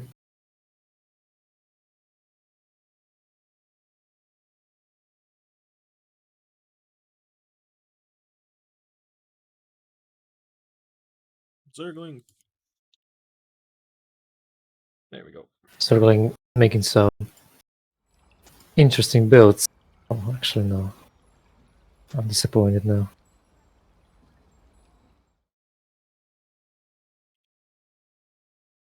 Alright, we have high stakes now because this is 2-1 score in the lead of red team right now. Your favorite team, Boba Balls. My favorite team, Bubble Balls. Yes, I tend to forget the names of the players and the teams and my relatives. Apparently, I did not say this. All right, let's see if Bubble Ball is going to be able to finish this off with a 3-1, crushing 3-1 score. Not really crushing. 3-0 is more like it. But anyway, Sharpshooter going into the invisibility. Virus is again doing the same job as always, trying to keep the enemy busy there at the back line. Funk is ready to perform his snipe, which, oh my god, it's just 1 millimeter and it would connect, but that's not happening right now. Great catch from Virus once again. He's not doing anything insane, it's just that he's spamming the abilities in the front line and wasting enemy space bars on the roll, and that's all it takes for his teammate to follow up with damaging abilities. We're kind of seeing a team play walk through the parks there, and again Gunslinger is doing the great job at getting his enemy off guard, really, when they're kind of not watching. Once again he's getting Summoner in control. damage reduction shields are on, but this does not matter because Gunslinger is still doing significant amount of damage, and Virus is trying to use this situation, not quite happening because Virus is the one who is getting caught into the damage, into the hug of death right now, and he's dying. 1-0 score makes red team go back to their spawn. An enemy team, the blue team, is quite low on the HP. Great catch there from Zergling, and the follow-up from the sharpshooter. Oh my god, what a catch from Gunslinger there with the revolver and into the shotgun. What a catch, what a damage. My god, that was an MVP moment right now. Gunslinger is really showing off, popping off right now. Another great catch onto the summoner. 70k onto Gun Lancer. Virus doing his job in front line, not letting enemy do anything basically. Great catch from Zerling, but it's not enough because Bard raised the situation. Great awakening from Bard, scares away the enemy from doing potentially any damage. All they can do now, there are shields, and now they're over. Now red team has to go back a little. I think Bard is low. He does not have a roll, and a lot of damage is kicking in right now. Although snipe is not coming in from sharpshooter. He's getting caught. Fang controlling Virus there, doing lots of damage on him. But this does not matter. Look at the heal there. 4,000 heal. Kind of helping them restore some health to help push further. Now Virus is literally 1 HP. If they won't be able to finish him ASAP, this might become a problem. Gunslinger, great job at catching Summoner right now. If he'll be able to punish him as hard as he can, and that's what he's actually doing. Sorry, not Summoner, Gun Lancer. Reading his opponent like an open book. Killing off Summoner and Gun Lancer at the same time. Great job, Gunslinger. I think you're my favorite right now.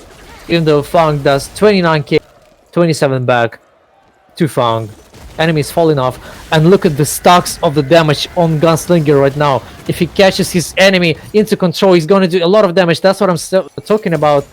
57 crit from the Awakening.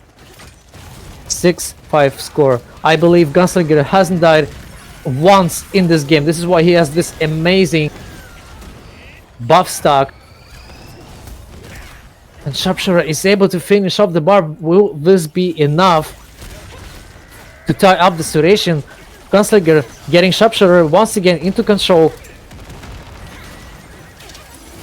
With his buff stack, Gunslinger is just shredding off the shields out of the enemy. Now Virus, his only job is not to overpush. This is exactly what is happening, and the HP is just being drained out of the players of a red team. 7-7 score.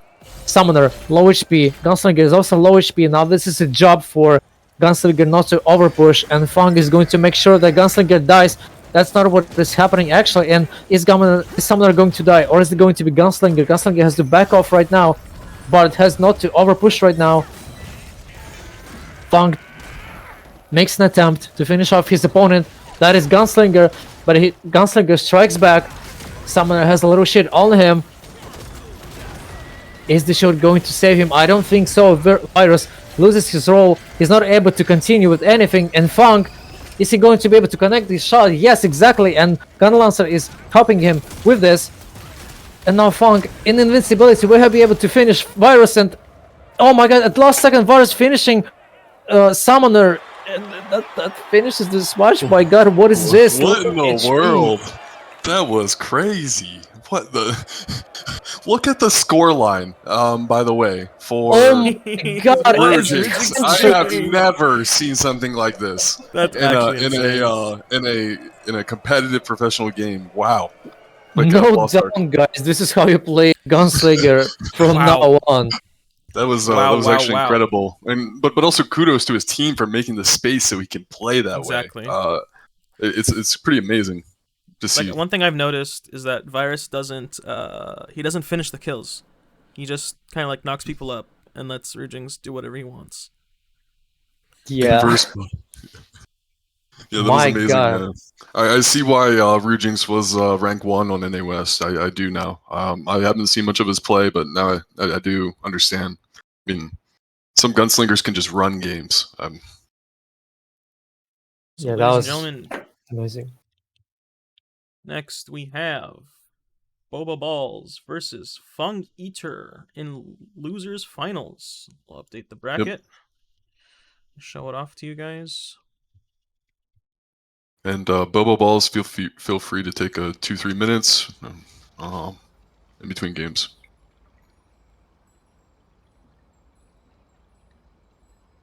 That was quite the match. Quite the match. Once again, Fung Eater is Darksma, Nate, or Io, and Elevation.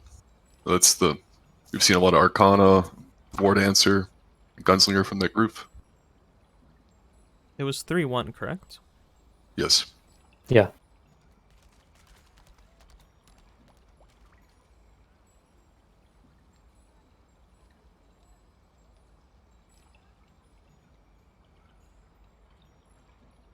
Man, I have no words. That was such a beautiful game.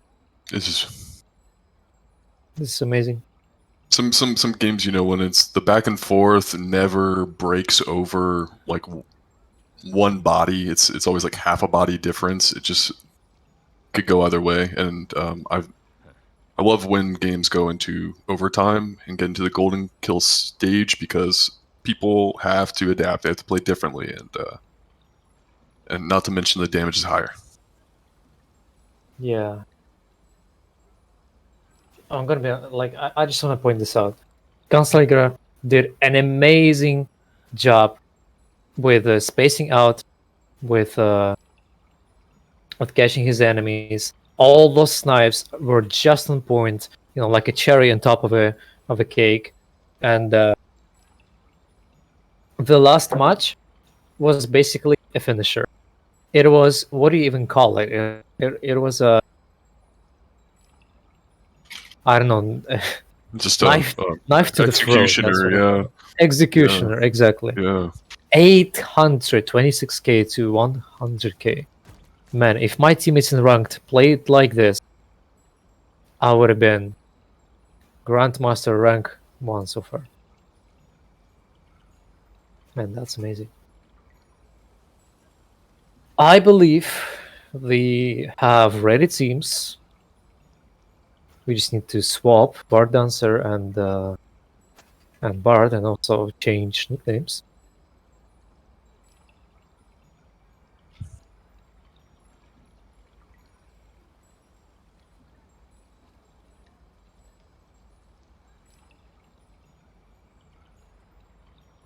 Let's see. So they actually, they switched to the double martial artist, the war dancer striker plus gunslinger comp versus this. Okay. Oh no, sorry, Hold on. sorry, So what are the my fault here. teams? Fung Eater and Boba Balls, right? Yes, blue is Yeah. Fung Okay, Eater. so we got a lot of character changes. And then we just need to swap the bard with virus simp, the war dancer. Wait, what? Swap the bard like this? Yes, I believe. Yes, correct. Oh yeah, that's the team we just had. Yes, that's good. Okay, I need a sec. People can look at this. So now, Rujinx might have some issues because there is a mirror of a gunslingers, and War Dancer is also there. Shadowhunter is also going to be a trouble, making problems for his potential free cast. And the Bard is also going to be a priority #1 for some classes out there.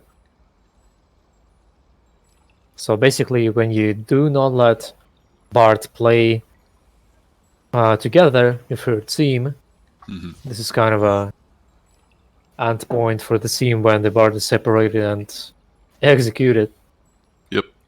Yep. This kind of team, the blue team here, they're gonna You can basically split into a triad, is what I like to call it, almost like a triangle or like a trident, and then they just move forward as 3. They each make their own space.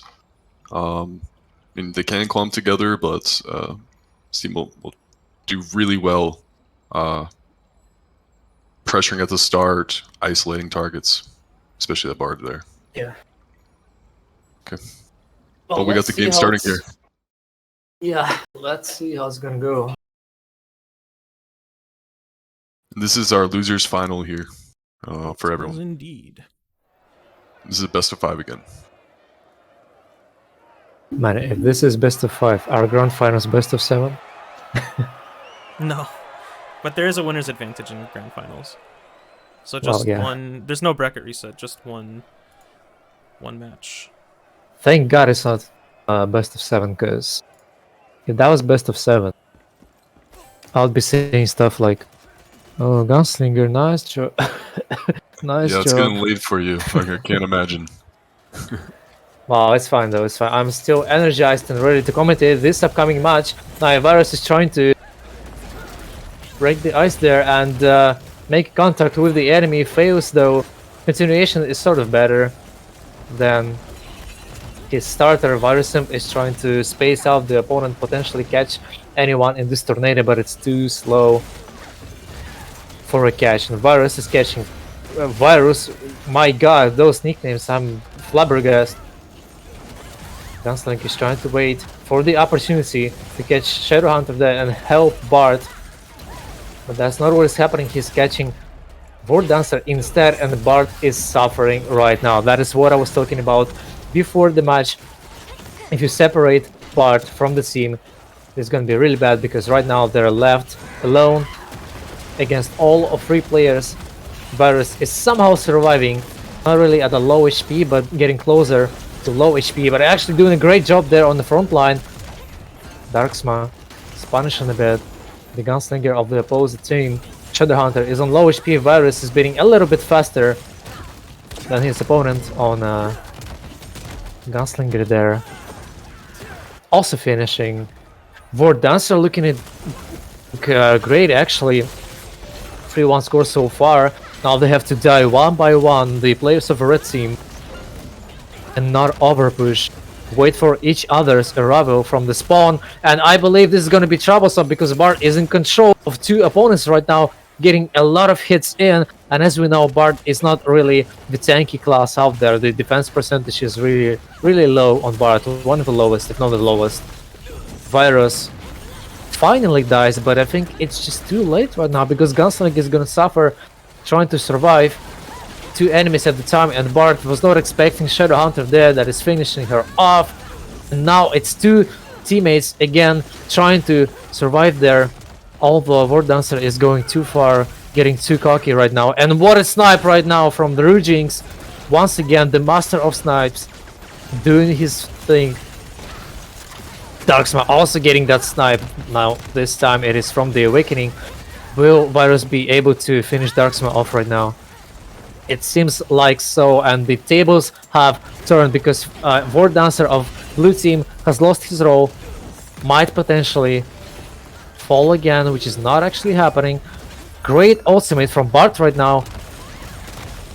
Just in time, saves the day, continuing the domination, the tandem of following damage of a red team. Although shields are over, Virus is low HP, that doesn't make him flee and go away. Oh my God, that was a miscalculation from him. However, he catches Shadowhunter once again, not doing a lot of damage, but the Awakening was miscalculated, and this might turn the tables. I wanted to say that tables were turned for red team, but it seems like quite the opposite right now, because Bart is caught, loses his role, might lose his life as well, because look at the amount of stagger and the damage that is coming into the Bart. Virus on his striker also loses role right now, although blue team seems to not be able to finish push Virus once again. Now Vordancer and Shadowhunter are really low HP. Gunslinger of a red team tries to make sure that they're going to spawn. They're not going to be able to help their team, and Virus is actually finishing Vordancer on his spawn in his Awakening. which does reduce taking damage, although this doesn't really help. 42k and Varus almost finishing the match off there. And oh my god, Varus just barely goes off from the middle of the arena there with a low HP where Shadowhunter got him. That was unpredictable for him. He didn't see this happening, but he barely made it alive out there. And what a lucky exit from him. My god. He was supposed to die. He was supposed to make it 9-9. But it seems like that is not happening. And Varus Baroness actually being the MVP with the damage. My god, 560k. I thought Gunslinger was rolling. But the one who is cooking is Striker on his Virus, literally plus W gameplay, allowing him to get this amount of damage. Wow. Yeah, I agree. I mean, these games they're so close, and at times they feel like, wow, okay, it's going red team's way at the start, especially, but blue team inched back. But by the end, I mean, could have gone other way. Very impressed still by Rujinx and his control and just the output of his damage. He lands almost everything, is what I noticed. Yeah. The outplay for him is really great. He exactly knows when and where to land those snipes to piss the enemy off. To literally just throw one snipe, so you make enemy fall and then try to bait him to use a roll. And that's what happens. The enemy uses a roll. Go in. I think I saw the same moments that you saw, so I was gonna say it. I mean, it's complex gameplay to explain to maybe a wide audience, but I mean, that means he has future intuition about what people are doing, even in a competitive environment where they're also thinking about what you're gonna do. So, well done, everyone here, really. Yeah, and I'm quite surprised the damage from Virus. I mean, they have a Bard, but I would expect that Gunslinger is the one who does more damage. And seems like not the situation right there. Virus is really popping off right now. Yeah, he finds the windows, that's for sure. And it's hard to get damage output on a Striker into certain comps. Exactly. But in this one, Kishura is kind of outplaying Shadowhunter, and Gunslinger, it's really easy for him just because of the classes, and that's what I'm saying. Catching War Dancer and Shadowhunter right now, even though Shadowhunter is really successful right now at fighting back, getting in form after successful awakening, getting this identity in. Virus is actually kiting this, allowing his teammate get the freeze in and all the snipes in, and meanwhile this was happening. Bart was caught off guard. He got into this on the spawn right now. Has to be very accurate about their moves, and triple catch from the Saws. Oh my god, that's a lot of damage with the Awakening Darksma. Holy hell. 48,000 from the Awakening.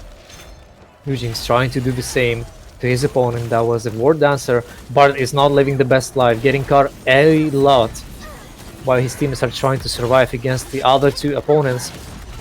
Now Rujinx is not able to survive this situation. Virus is trying to avenge his friend, which eventually is sort of happening. Darksma is in low HP. War Dancer is going home right now. Will they be able to finish him off right now? So they leave Shadowhunter kind of alone. Yes, they actually are able to, and double stun right now from the red team. Oh my god, that was a really great outplay right now, because Shadowhunter falls below 50% mark of HP, and a really great ultimate from the Boba Ball team, specifically from the Bart of this team, is making red team play a bit more accurately, and Gunslinger of red team almost finishing War Dancer. Bart suffers. Poor Bart once again getting in control of the enemy, though that was kind of a bait for a Gunslinger, for a teammate, to finish off War Dancer that was stuck in this tornado. You can't do nothing about it if you don't have a spacebar, I believe. And Darksma has to be very careful right now after spending spacebar. You gotta play carefully because this is 5-3 situation. There is 3 players of a red team right now in the center. Double catch right now from Virus is not enough to continue. Red team has to be very, very cautious right now.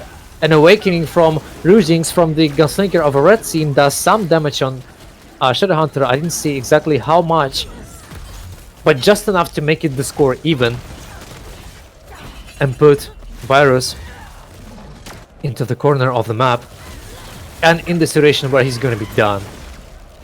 With the shotgun of a Shadowhunter, now I believe red team is in trouble. Even though they have a Guardian Tune, the shoots on them, they might be in trouble, which is not happening. Blue team decides to retreat actually, and great catch on Virus right there, but also a great stun from Bart, followed up with a snipe of a Rujings. Defensive awakening from a Vord Dancer there, close to his spawn. The Shadowhound is suffering, as well as a Vord Dancer getting in this control, losing his role.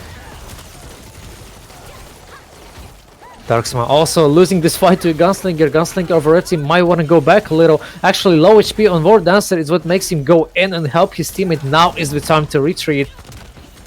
And be very, very careful about what you do. Darksma is trying to free cast there in the middle of the map to outplay the Bard. The goal number 1. Go for a Bard there, but this is not happening. And 8-6 duration. Virus minus 250. He didn't really need this awakening there. That was anyway a win for them. But just to make sure, he did a pre-cast awakening in direction of. He wasn't saving his silver or gold that time. That's for sure. yeah. Well, you know what he was saying? He was trying to save Bart right there because there was no enemies, I believe, in this direction. He was just sending this awakening to the side where the Bart was. The Bard is truly suffering in this matchup, though. Because of that, because all of the damage reductions, she is surviving as much as she can.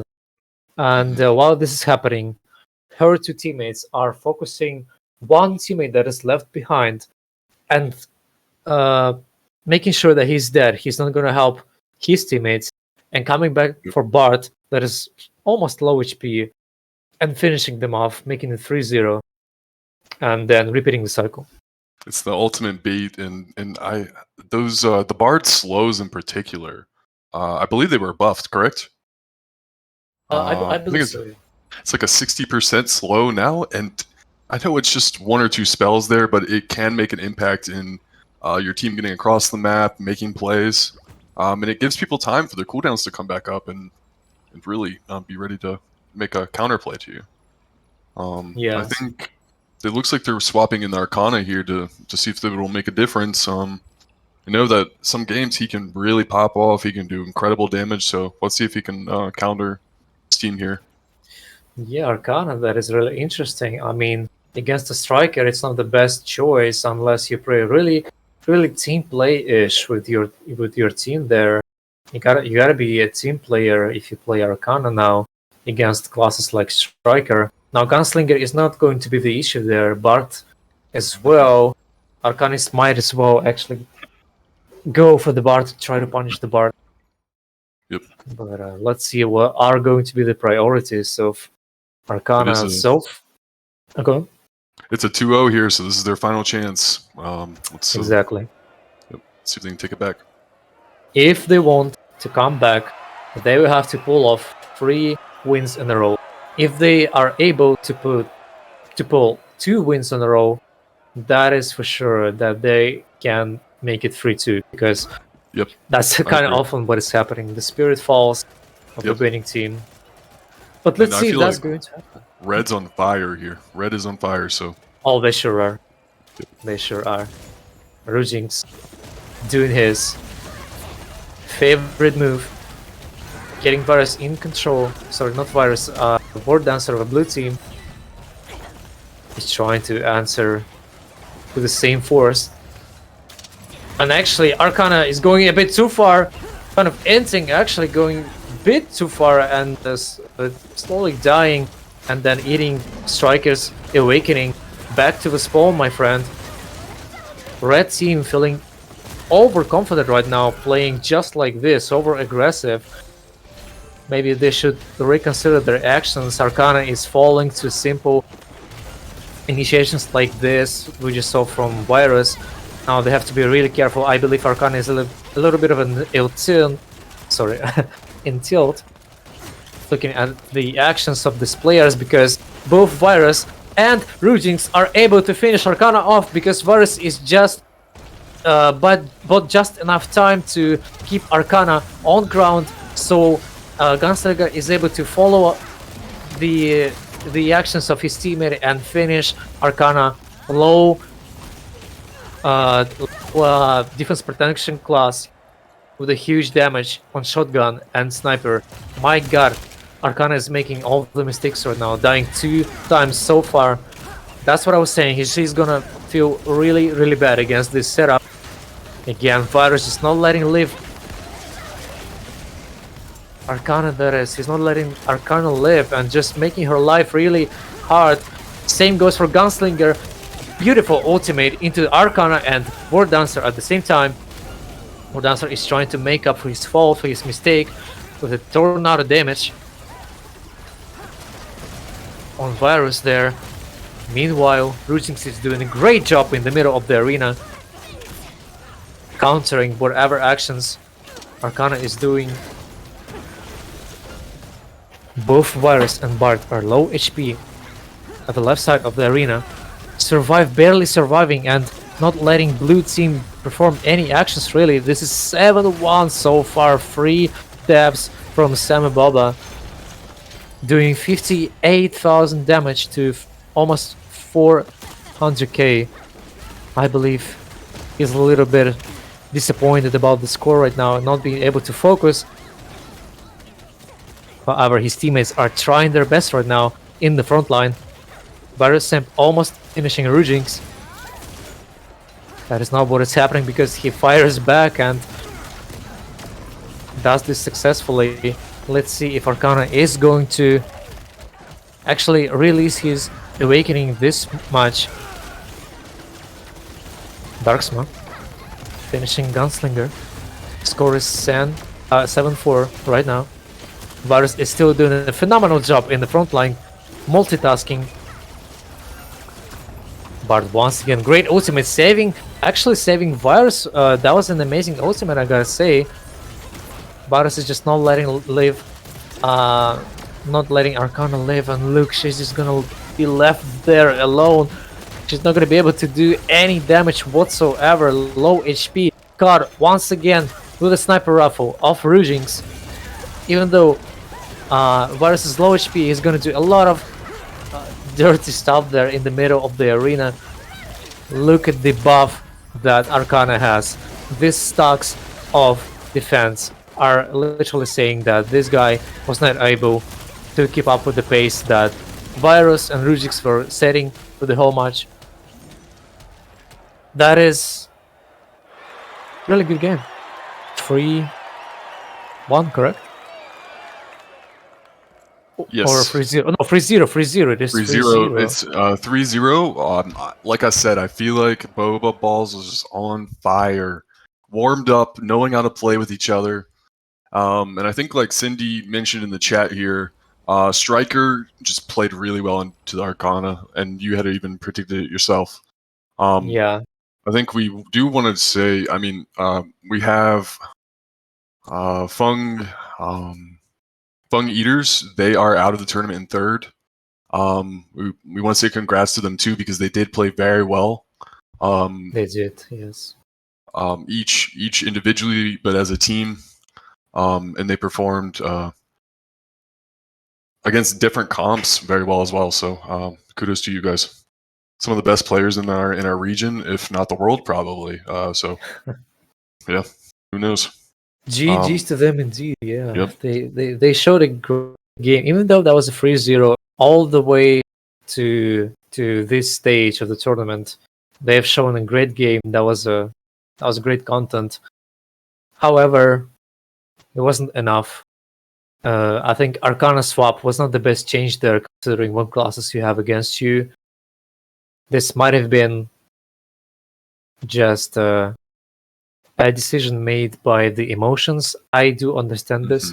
sometimes this happens. Maybe not. Maybe this was some strategic play that we just didn't see, unfortunately, because Arcana was being punished a lot.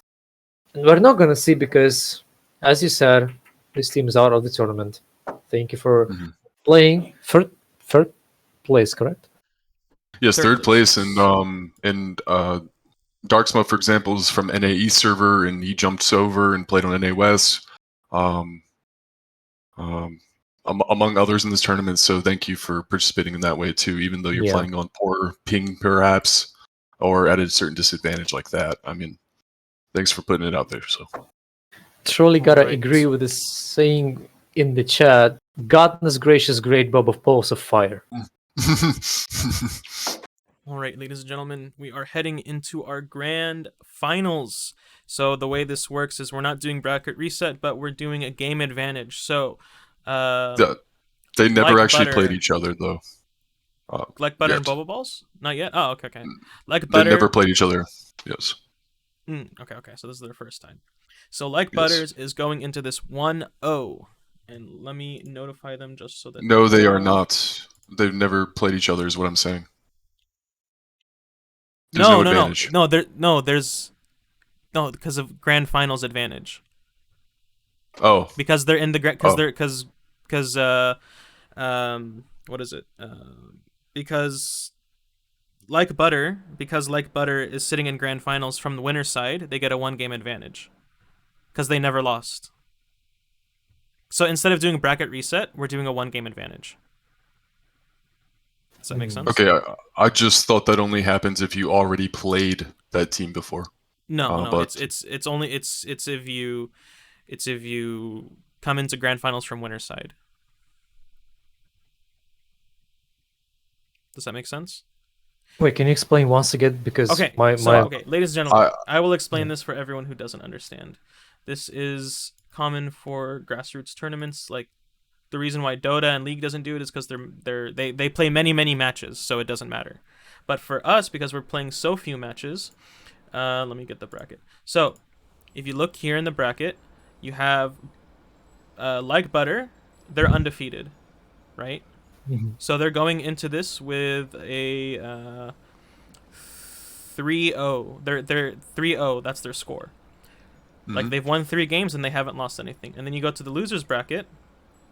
Every team in this bracket, in this part of the bracket, has lost at least 1 game. So Boba Balls, they're going into this. Yep. They're already +1 basically of the loser bracket. Yeah, it makes sense. I just wasn't very clear. I've experienced tournaments like this though before. Yes, no worries. Yeah. So just for those in chat who don't understand, so Boba Balls is going in 3-1. So if you go 3-0, so right now it's like butter is 3-0, Boba Balls is 3-1. So if Boba Balls beats what is it? Because basically it's a way to make the I don't know how to explain it. Like you have to win. It's just because because they're in winner's advantage because they're on 3-0 side, minus 3-1 is a -1.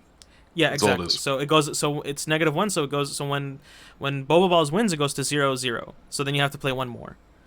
Yeah, that's one way to explain it. It's like they have an advantage for being undefeated in winner's side. Yeah, that's basically it. Anyway, just waiting for players. And I was gonna say, so right now I'll just show you guys the score. This is what it's gonna look like. This is what it looks like right now, 0-1. Yep. Yeah, it's double Elam, winners. exactly. Yeah, but there might be some people who don't understand what double There's Elam different is. styles. So thank you. You know, some people just do it unless they played before. Yep. Yeah. So instead of bracket reset, for the sake of time, we're doing 1-game advantage. Yep. So in this final, we have the really scrappy like butter team. So they've been running the glaive, reaper, sharpshooter, and then we have the team we've seen several times, Boba Balls, which they've been running the gunslinger, striker, and bard very successfully now. They may swap up around, but so far, Butter's team has done an amazing job at being able to split fights, force 1v1s, and separate the fight. So I think once again these teams haven't played each other yet. They were on the opposite side of the bracket. So this is a fresh match. They've just watched each other likely, and we'll see what happens. I think Strong Gunslinger can actually counter the blue team, or can counter Butter's team. So a key really being able to feed off the Glavier, when he's going in, and then cut and make a play on the sharpshooter. That's So we have quite a bit of changes here for the team comps. I'll show you Yes, guys we do. now. We do. Be right back, 1 minute. Yep, no worries. So we have a team change for Boba Balls, and they once again they flex the different types of characters they can play. We have Virus. Virus has gone on his Arcana, so that's Caroline Fan. And we have we have Therion actually go on Striker, it looks like. So Virus is the Arcanist, right? Correct, yes. Cool. And until Ollie gets back, players are ready, but until he's back, this is going to be an incredibly scrappy game. But the fundamentals are similar. Strikers going in, trying to make space. But against this blue team, I mean, it looks like red may be even wanting to force 3 1v1s, basically, if they can. And then try to outplay that way. Definitely various ways of playing this. We'll have to see what they do. Like I said earlier, the first game between the teams, they're often figuring out how the other team is playing that matchup. Who's playing the bottom side of the map, which is often where people 1v1 or abuse vision. Who's being the aggressor. What kind of formation the other team is moving in. A lot of these things we don't think about in solo queue, but in the competitive play, they matter. How you rotate as a team is important. And we have a question in the chat while we're waiting. He said, "Do you guys think this might be a regular thing as an event? What do you think?" So I know I'm you have trying an to EU do- tournament.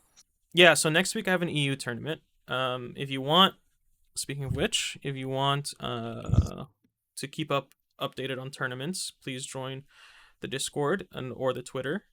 And I will be doing an EU tournament next month, and I'm gonna try to do 2 to 3 tournaments a month. So I want to do an NA tournament, an EU tournament, and then I will want to do like a more casual tournament for like more beginner players. It's best of 5 Therion. I'll explain it in the chat.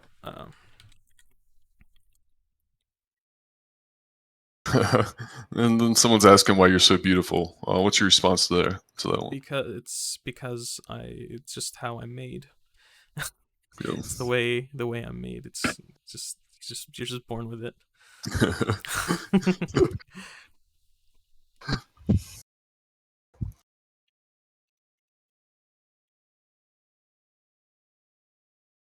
The winner advantage, Butter, is that your team has 1 point up in the best of 5.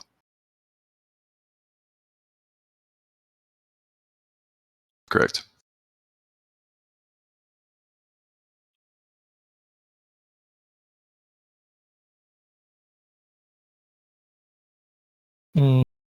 So they need to win 3 games or matches? 3 games. 3 games, okay. Yep. So I mean, I think if everyone's comfortable with that rule set, then it should work. Yeah. I see. I'm not in any rush time wise. I know it's late for Ali, but Nah, it's fine. But if you guys want to play for the 5, it's so we even have people on the blue team who have a win up, and they disagree. So Warrior, if you're okay with it, we can do a full best of 5 with no game up. But it's up to you. Because of time, that's why. Because of time. I only have so much time. Okay. So we're running short on time, so that's why we're doing 0-1. Such. Yeah, sorry guys. All right. Okay. Okay. Let's go, ladies and gentlemen. Yep. Here we go. This is our grand final here. Let's go, people. This is Yep. grand final. Hype, hype, hype. I might not be able to hype as much. Yeah. This is Type your predictions in the for- chat, though. Do you want They're- Boba Balls or Like Butter to win? Yep. Right now they're fighting for a 300k split. That's what they're fighting for. That's a lot of money. I mean, skins. It I mean, is. yeah. So let's go. What teams do we have? Boba Ball, my favorite, against Funch Eater. I'm so ready to witness what's gonna happen there. There is a one-game advantage, just like we said it right now. For which team? Butter's team, the blue team. Yes, they will. For the Fang Eater team. So let's see how Red team is going to perform knowing this. Basically, Blue team has to win 2 matches and Red team 3 matches. Let's see. Sharpshooter is letting 22,000 crit on his opponent and following it up with a 31k. 2 buttons just doing 50k damage. My god, what a class, what a damage. And Reaper is able to piss off the enemies with all those controls, all those anti-staggers right there. Not quite being able to see this coming, the 33k awakening. At the same time, Striker of a Red team tries to punish his enemy, not quite happening, and Nade is using his awakening on to Gunslinger of a Red team. Quite successful, I believe. I've seen it in the corner of my eye. Losing a lot of HP and temper, really, though being successful at controlling Rujings, leaving him without a roll. Now, this is it for Gunslinger of a Red team. Might also be it for Arcana of a Red team, although it looks like she's doing fine actually. Not for long though, because Snipe is there, Jump is there, and 34k from Sharpshooter is doing the job. My god, the amount of damage from Sharpshooter is just insane. This is not legal. 160 seconds to the match. Reaper of a blue team is surviving as much as he can, pissing off the enemy once again. This is really the job of a Reaper in PvP. Finally, he's getting down. And Sharpshooter of a blue team also getting down right now. Nade is being really in a hot spot. He shouldn't be really pushing too much, knowing that there is a 2v3 situation, honestly. He outplays Arcana on the right side of the map, baits out the roll. Is he going to be able to follow up on the Arcana that doesn't have a roll? He will actually be able to finish the Arcana now, and the Sharpshooter of a blue team is doing also an incredible job at zoning and putting in the damage onto the opponent in the shadows, while Nade is actually doing the job in the front line. Arcana, great job at catching Sharpshooter, but Reaper is there to save the day, to save the teammate. Great catch by Nade. Great snipe from Chinese Ash. Oh my god, both players are getting sniped. 26k crit. This is really beautiful to see. I really like those snipes from the Sharpshooter. They're making the day for me. At least I hope for you as well. Nade is getting punished for his over pushing. 6-4 is the score right now. 65 seconds to the match. Reaper has overpushed a little as well, I believe, unless he didn't have any buttons. Simply, Sharpshooter might want to go back a little, and the snipe goes onto nobody because the range isn't there required. Arcana tries to outplay Sharpshooter, not succeeding at it. However, Rujings is succeeding at controlling Nate right now. Gunslinger has to be careful in this situation. Like Arcana as well, they have to be really careful. Low HP Arcana, 30-second mark. We're entering the buff state. 5-7 score because Arcana is dying right now. And oh my god, what a damage from Sharpshooter once again. Almost a great awakening from the Striker of Red Team. and this is not going to be enough. I don't think so. Reaper is still almost full HP, and they are separating. Now one player of a blue team might die. The second one also dies, but Reaper is just going to run out of the side of the enemy, and this close encounter does not let Reaper die. Reaper does not let himself let die, and 7-8 that is with a one winner advantage. One game winner advantage. This becomes 2-0 for Like Butter's team. Yeah, I almost guarantee a class swap here. I mean, they got plenty of things to choose from. I imagine they swap to the Bard, maybe Bard Striker. Try to pull out what was working for them before. But even then, very difficult. Who won again? Butter's team. Butters. Okay. That's an amazing performance. I'm gonna be honest. Even though I don't like the build on Glavier, because there are many moments where Butter caught the enemy. He was about to damage him with the Dragon Swing. If it was in push variation, he would have thrown the enemy once again into the yellow outline, into the cloak state, and some extra damage might have been there, and they might have finished the enemies faster. That was a thing. So we have Well, some what do we class see now? switches. Yes. So we see Striker and Bart right now. Might be a better choice. However, I feel like Bart is going to sort of she's going to suffer a lot. What do you think, Wisa?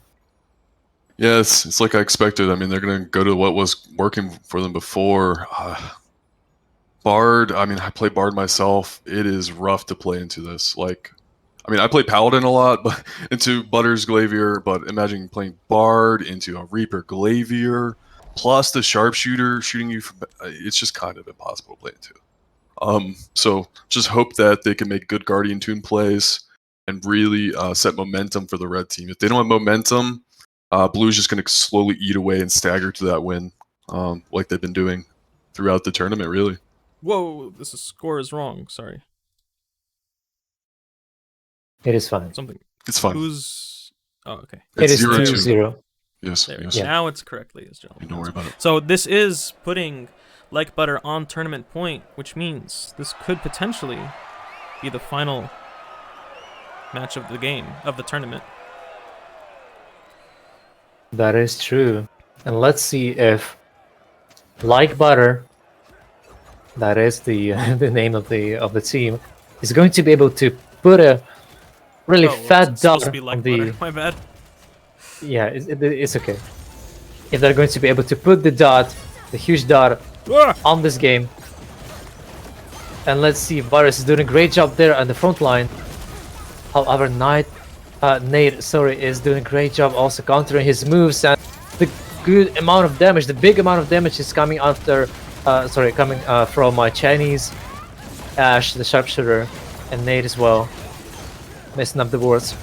Kind of a little bit because of the action, the amount of action happening there on the map. Virus catches Nate into the awakening.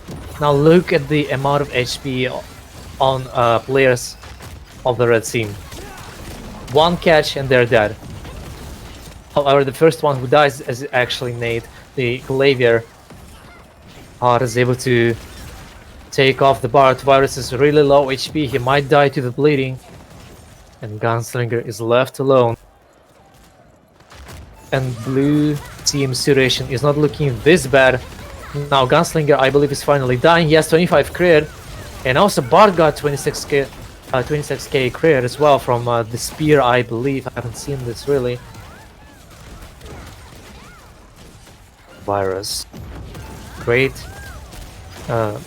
Use this opportunity to take away Chinese Ash out of the game for 10 seconds there.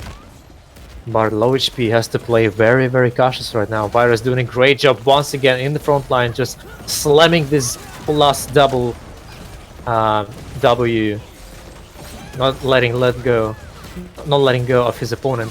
Just excuse me for my pronunciations. Nate is barely trying to make his entrance into the front line and do some job there, like knockups or damage. And it's actually working because his teammates are able to follow him up with catching abilities, with damaging abilities as well. The vibe between the players is really showing right now that it is on point. Oh, it is catching Virus. Virus not going to use his roll because he has a Rhapsody on him. There is no point.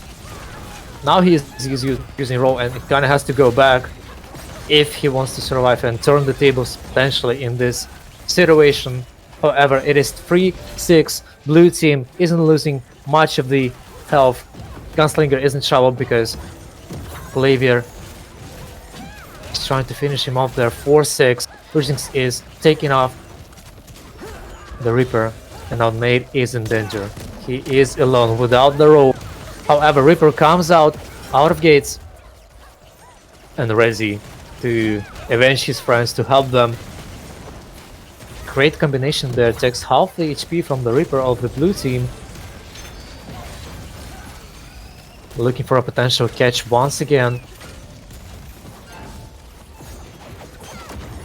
Actually helps Nate, his teammate, finish the Bard, sorry, not Bard, but Striker. Once again, Bard is just barely trying to survive, barely trying to save his teammates, but that is not happening. And ladies and gentlemen, I would go FK right now because it is 5-9 score. Virus does have a roll right now, and this is just it. He's lying on the ground. They have to perform 3 more kills, which I don't see happening because Reaper is kiting right now, because Sharpshooter is also going to be kiting. Even though there is a Bard ultimate, there is nothing they can do because Nate is full HP. He literally can go FK, spam whatever he wants to spam in chat, because he is going to become the winner of this tournament, I believe. Is that correct? Yes, they're the winner. Yes, they I are. mean, And the my scrappy god, they style actually paid are. off. Yeah, That was really a dominating performance from like each Butter's player, team. It individually was. impressive. Yeah, It truly was. He didn't even need the ultimate, he just used it, you know. I mean, I don't want to be like that, Arcana. I want to use my ultimate. yeah. I'm sorry, I'm terribly sorry. I mean, I love you, Arcana. Whoever you are. Chinese Ash really highlighting the power of the sharpshooter changes. I think the movement he has around the map is great too. I mean, overall, it's each person. I could say great compliments of each person on Butter's team, but also on Boba Ball's team. I think at the end of the day, DPS teams can really triumph and win tournaments here. Exactly. Like, that was really a phenomenal job from, well, both teams, but it seemed like Butter's team was just a bit more better in terms of understanding when to go in, when to go back, how to follow up, and all stuff like this, the team play stuff. The Glaver was doing his job, controlling the enemy as much as he could. Virus, I want to mention Virus. Virus was doing more job than anybody in this match. He was getting a lot of catches, a lot of knocks up, a lot of control, not a lot of damage, unfortunately, because well, this is Striker. It's more about control, not damage. But for me, he is really an MVP there. But they were just not able to pursue the enemy as much because, you know, you always got to protect your Bard. And the Striker, not a lot of damage, a lot of catches. You have a Bard to protect. And Gunslinger is, he doesn't know who to defend, really. And this is probably what led to this situation right there. But I mean, GG's, of course. GG's to everyone, really. Yeah, both teams, everyone who played. I think we do have Super Warrior. I think you said there was some sort of MVP or gold or some kind of award thing that was going to happen here. So there is. Actually, let's do while that we right have the now. chat here, well, we have the chat here and people can vote. I mean, I think it's a great time. All right, chat. I'm going to give you 2 minutes to make this decision. You have 5 choices. You have Pum, also known as Odd, Butter, Rujinx, Virus, and Fung. And the question is, who was the MVP or your favorite player of the tournament? And whoever has the most votes, they get 50k additional earnings for this tournament. So let me know, who was your favorite player of this tournament? And by the way, these 5 players are chosen by the Mythic Guild, who are the sponsors of this tournament. They're the ones who are sponsoring all of the winnings in this tournament. And sorry, can you rename the people, please? It's the poll in chat. So there's Pum, Odd, Okay, the poll in chat, yes. Butter, Rujinx, Virus, and Fung. And it's quite an overwhelming vote for Butter right now. Yep, if you go up to the top of your chat, everyone, in the stream chat, you can vote for who you think is the MVP here. I will say, 2 minutes to decide. When I looked at the teams and I was trying to think of a power ranking, a lot of these teams I thought were equal in skill. Some of the teams I thought were going to dominate did in ways, but Butter's team, I did not expect them to make it this far. Once again, not a testament to their skill, more so the comp they had. But Sharpshooter shined here. Butter's playstyle really shined here, and Pum. We don't talk about Pum, but his playstyle also was able to shine on this team as a Reaper. I know we see Reapers in solo queue, and we're like, oh my gosh, I can't believe that guy's on my team.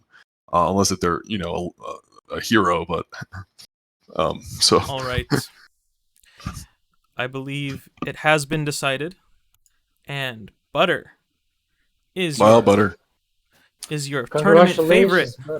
Yeah, congrats, Butter. Congrats, second. Butter. Relatively close. Yeah, and great job, Rujinx, as well. I mean, yeah, Rujinx played insane as well. All right, so this is going to be a little bit complicated. So Ollie and no worries. Ollie and what's your name? Wizza. Sorry, I forgot your name for a second. And Wizza, join the Team 2 channel, and I'll move you guys into the Team 1 channel. Okay. Wait, but actually, wait, hold on, because this is an open. Okay, yeah, that's fine. Join the Team 1 channel in the Moonlit Battlegrounds Discord. All right. Okay, you're gonna talk to Butter. Okay.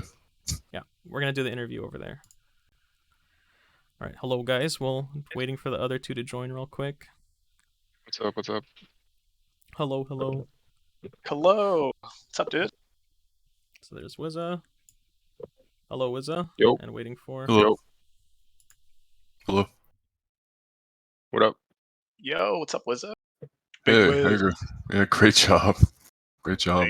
Thank you. There we go. And Ollie, please share your screen. My bad. Or your camera. Ollie's here. My bad. No worries. Hello. Hello, handsome. Hello. All right, 1 second, ladies and gentlemen. So, I'm gonna set this all how are we up. doing the interview? Yeah, and if chat has any questions for this team, please type them out. I only have but so many questions. I'm gonna send you a list of people whose questions you should ignore. Oh, I can, yeah. Please. Virtuous Pigeon. Maybe I should ignore his. No, he's. I'm just kidding. Sorry, guys, been trying to get. Can't answer that one. Sorry. So, how did you guys come up with your comp? I know this is that's someone's question here. How did you come up with your comp? I know you were kind of forced with your team, but did you just play comfort pick? Is what it seemed like, right? Here, I'll answer. Yeah, you picked me, so you let me know. Okay, so it was an auction. I first picked Pum because he's a renowned Deathblade main and I honestly picked him for the Maelstrom button because Maelstrom button on Glavier is very, very strong. Yep. But he is a bad henchman and refused to pick Deathblade and decided to go Reaper the whole tournament. But it worked out. With Chinese Ash, he's a really good sharpshooter player, as you guys saw. Yep. Luckily, the classes got a super huge buff before this tournament. Things might not have played out the same way without his damage now. I agree. So, yeah. He also has a really good striker, but that wouldn't quite work out considering I also play martial artists. So. Yep.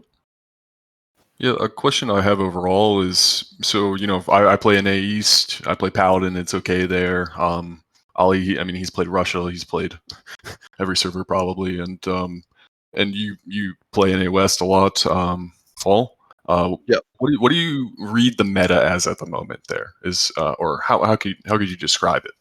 On your I server? think at the moment, at least the most things I see are kind of a mix between big damage lurks and casters from a range.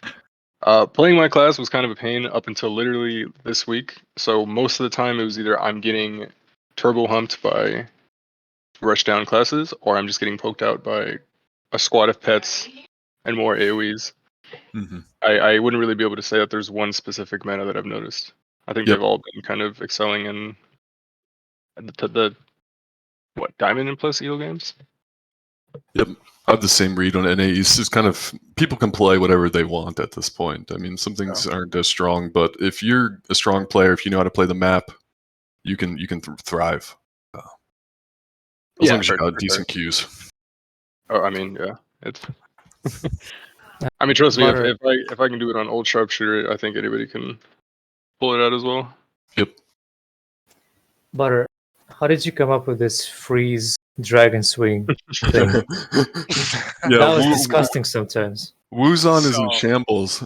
So I saw it from the EUC Glavier. His name is Tokyo Aryan. I saw him running it. Yeah, Ali, don't lift your head up. No, go on. I saw him using the 1v1 one where it's like the spinning ice thing, and then I saw the ice tripod on the Dragon Slash, and then I tried it out and it worked, and then I also actually saw him using it a few days later. I don't think he saw it from me, but it was like coincidence that he started using it too. So it was. I think it's good sometimes in some comps because you can knock them up into freeze into spear, and it's like a 60k damage combo, but it's also easily peelable. So I think it's comp dependent a lot of the time. Well, I think the other one's more consistent. The knockback. From viewer perspective, I saw a lot of potential from standard dragon swing rather than from this freezing dragon swing, because there were a lot of moments where you could have chained the enemy with additional knockup from this ability and potentially let your teammate or yourself continue with something, but it didn't really work because there was just a stagger and it freezed the opponent, or just overdid the damage, and so he became yellow. Ali, I do get a lot of complaints about people saying, a Glavier knockback is hard to play with. People are like, you ruin my combos. So this is a way to not ruin their combos, right? Wow. Wow. It's an interesting compromise, I'd say. Let's not talk about that. All I know is when Butter's on my team in solo queue, I usually win, Ollie. I mean, it has to be a 75% win rate with him. I mean, as a paladin, he's a dream to play with. Yeah, people just don't know how to play. That's true. That's true. People do not know how to play against Glavier. That's true. No, not against. With. Or in general, or with OSC. Glavier. Yeah, I agree. I agree. Yep, it's an interesting play style. So, yep. And one really important question for Fox. There's a guy in chat asking, "Can he stroke your cock? I mean your hawk." Oh my god! Why are you reading that? You're so stupid. Fox likes that though, right, Fox? I think I've seen enough hawks. No, I didn't say anything inappropriate. I didn't mean. I mean. I'm gonna shut up, okay? At this point, I haven't slept in 24 hours. I'm sorry. I won't. You're good. You're good. This is high production value, by the way. We're trying. Yep. We're trying. What do you? We have one final question. What do you think about the future of PvP in Lost Ark? That's you want to go first? Dangerous question. I think you guys are doing a lot of good work. It's especially these tournaments have revived solo queue in our respective regions. Like people are queuing up more, heading into these tournaments. I think that's a good thing. I do think that there needs to be the developer needs to step in and help you guys out. Well, Amazon has it's a big company. They can surely throw away like $10,000 towards a tournament or two. But yeah, we're gonna try to get that $10,000 one day. We're Ollie and I are working on it. But it's hard. I know it's hard. It's probably going to be impossible even, but yeah, the developer not doing anything isn't on you guys, and you guys are doing your best. So I think that's what's up.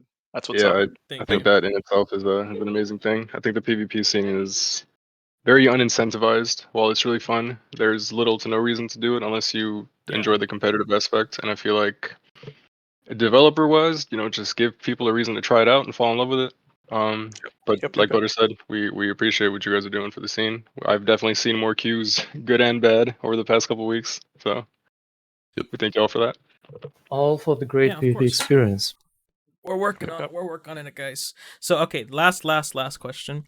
It is. I don't know if there's anyone on right now, but it is Moonlit Battlegrounds tradition to choose. You guys can choose who to raid. So is there anyone in particular that you would like to raid? I don't really see any Lost Ark streamer PvP right now. I would say to raid LOL_Anks. Yeah. Thanks, yeah. NA West streamer. He's Anks streaming so has right now. lately been NA West's most consistent streamer. If you He was in the he's tournament as well. Yes. Him, Yasoli, and Elder are the three I think most often streamed. Yep, Yastoli's really helped NA East. Hazy too, but Hazy is organizing himself. Yeah, as far as West go, I can personally say queues don't start until that man throws up a beacon, as we call it. At least until he starts to stream. Each region has their streamer, yeah. Well, thank you for everyone being here as well, and thanks for co-casting, Ollie. It was a pleasure. Like I said, I started watching you a few years ago, and so pleasure to be here. Pleasure to have you there, you all guys. Likewise. All right. With all that being said, I'm gonna head out of the Discord real quick, and I'm just gonna talk to chat. But thank you everyone for participating, and congratulations, Butter, Falks, and Pum for the wins. And hold on, let's see if Long. Shout out to Pum, even though he's too shy to be here. Yep. Shout out to Pum. Shout out to Long for helping sponsor it. All right. Well, I'm gonna head out of this chat, and I'll talk to you guys later. And I'm gonna talk to stream right now. All right. All right. Ladies and gentlemen, thank you so much. It's just me now. Thank you so much for watching. We're gonna do the raid right now. Let me set up a few things, and I'll get the raid going. Make sure to follow us on Discord, Twitter, YouTube. I don't have my YouTube channel up here. I'll add it later. But you can find all my links in the Discord. And let's start the raid. I think that's correct. All right, everyone. Thank you. Have a good one. Peace. You're welcome. Oh, and thank you for all the followers. I forgot. Thank you all for the followers. Alien Invader, Miss Baby Cakes, Reezy, Chilled Young Boy, Big Cooks Like TV, Korean name. I don't know how to read it, so I'm just going to call you Kimchi. Thank you, Kimchi. Space Counters, and Drake Karas1. Thank you, guys. Later.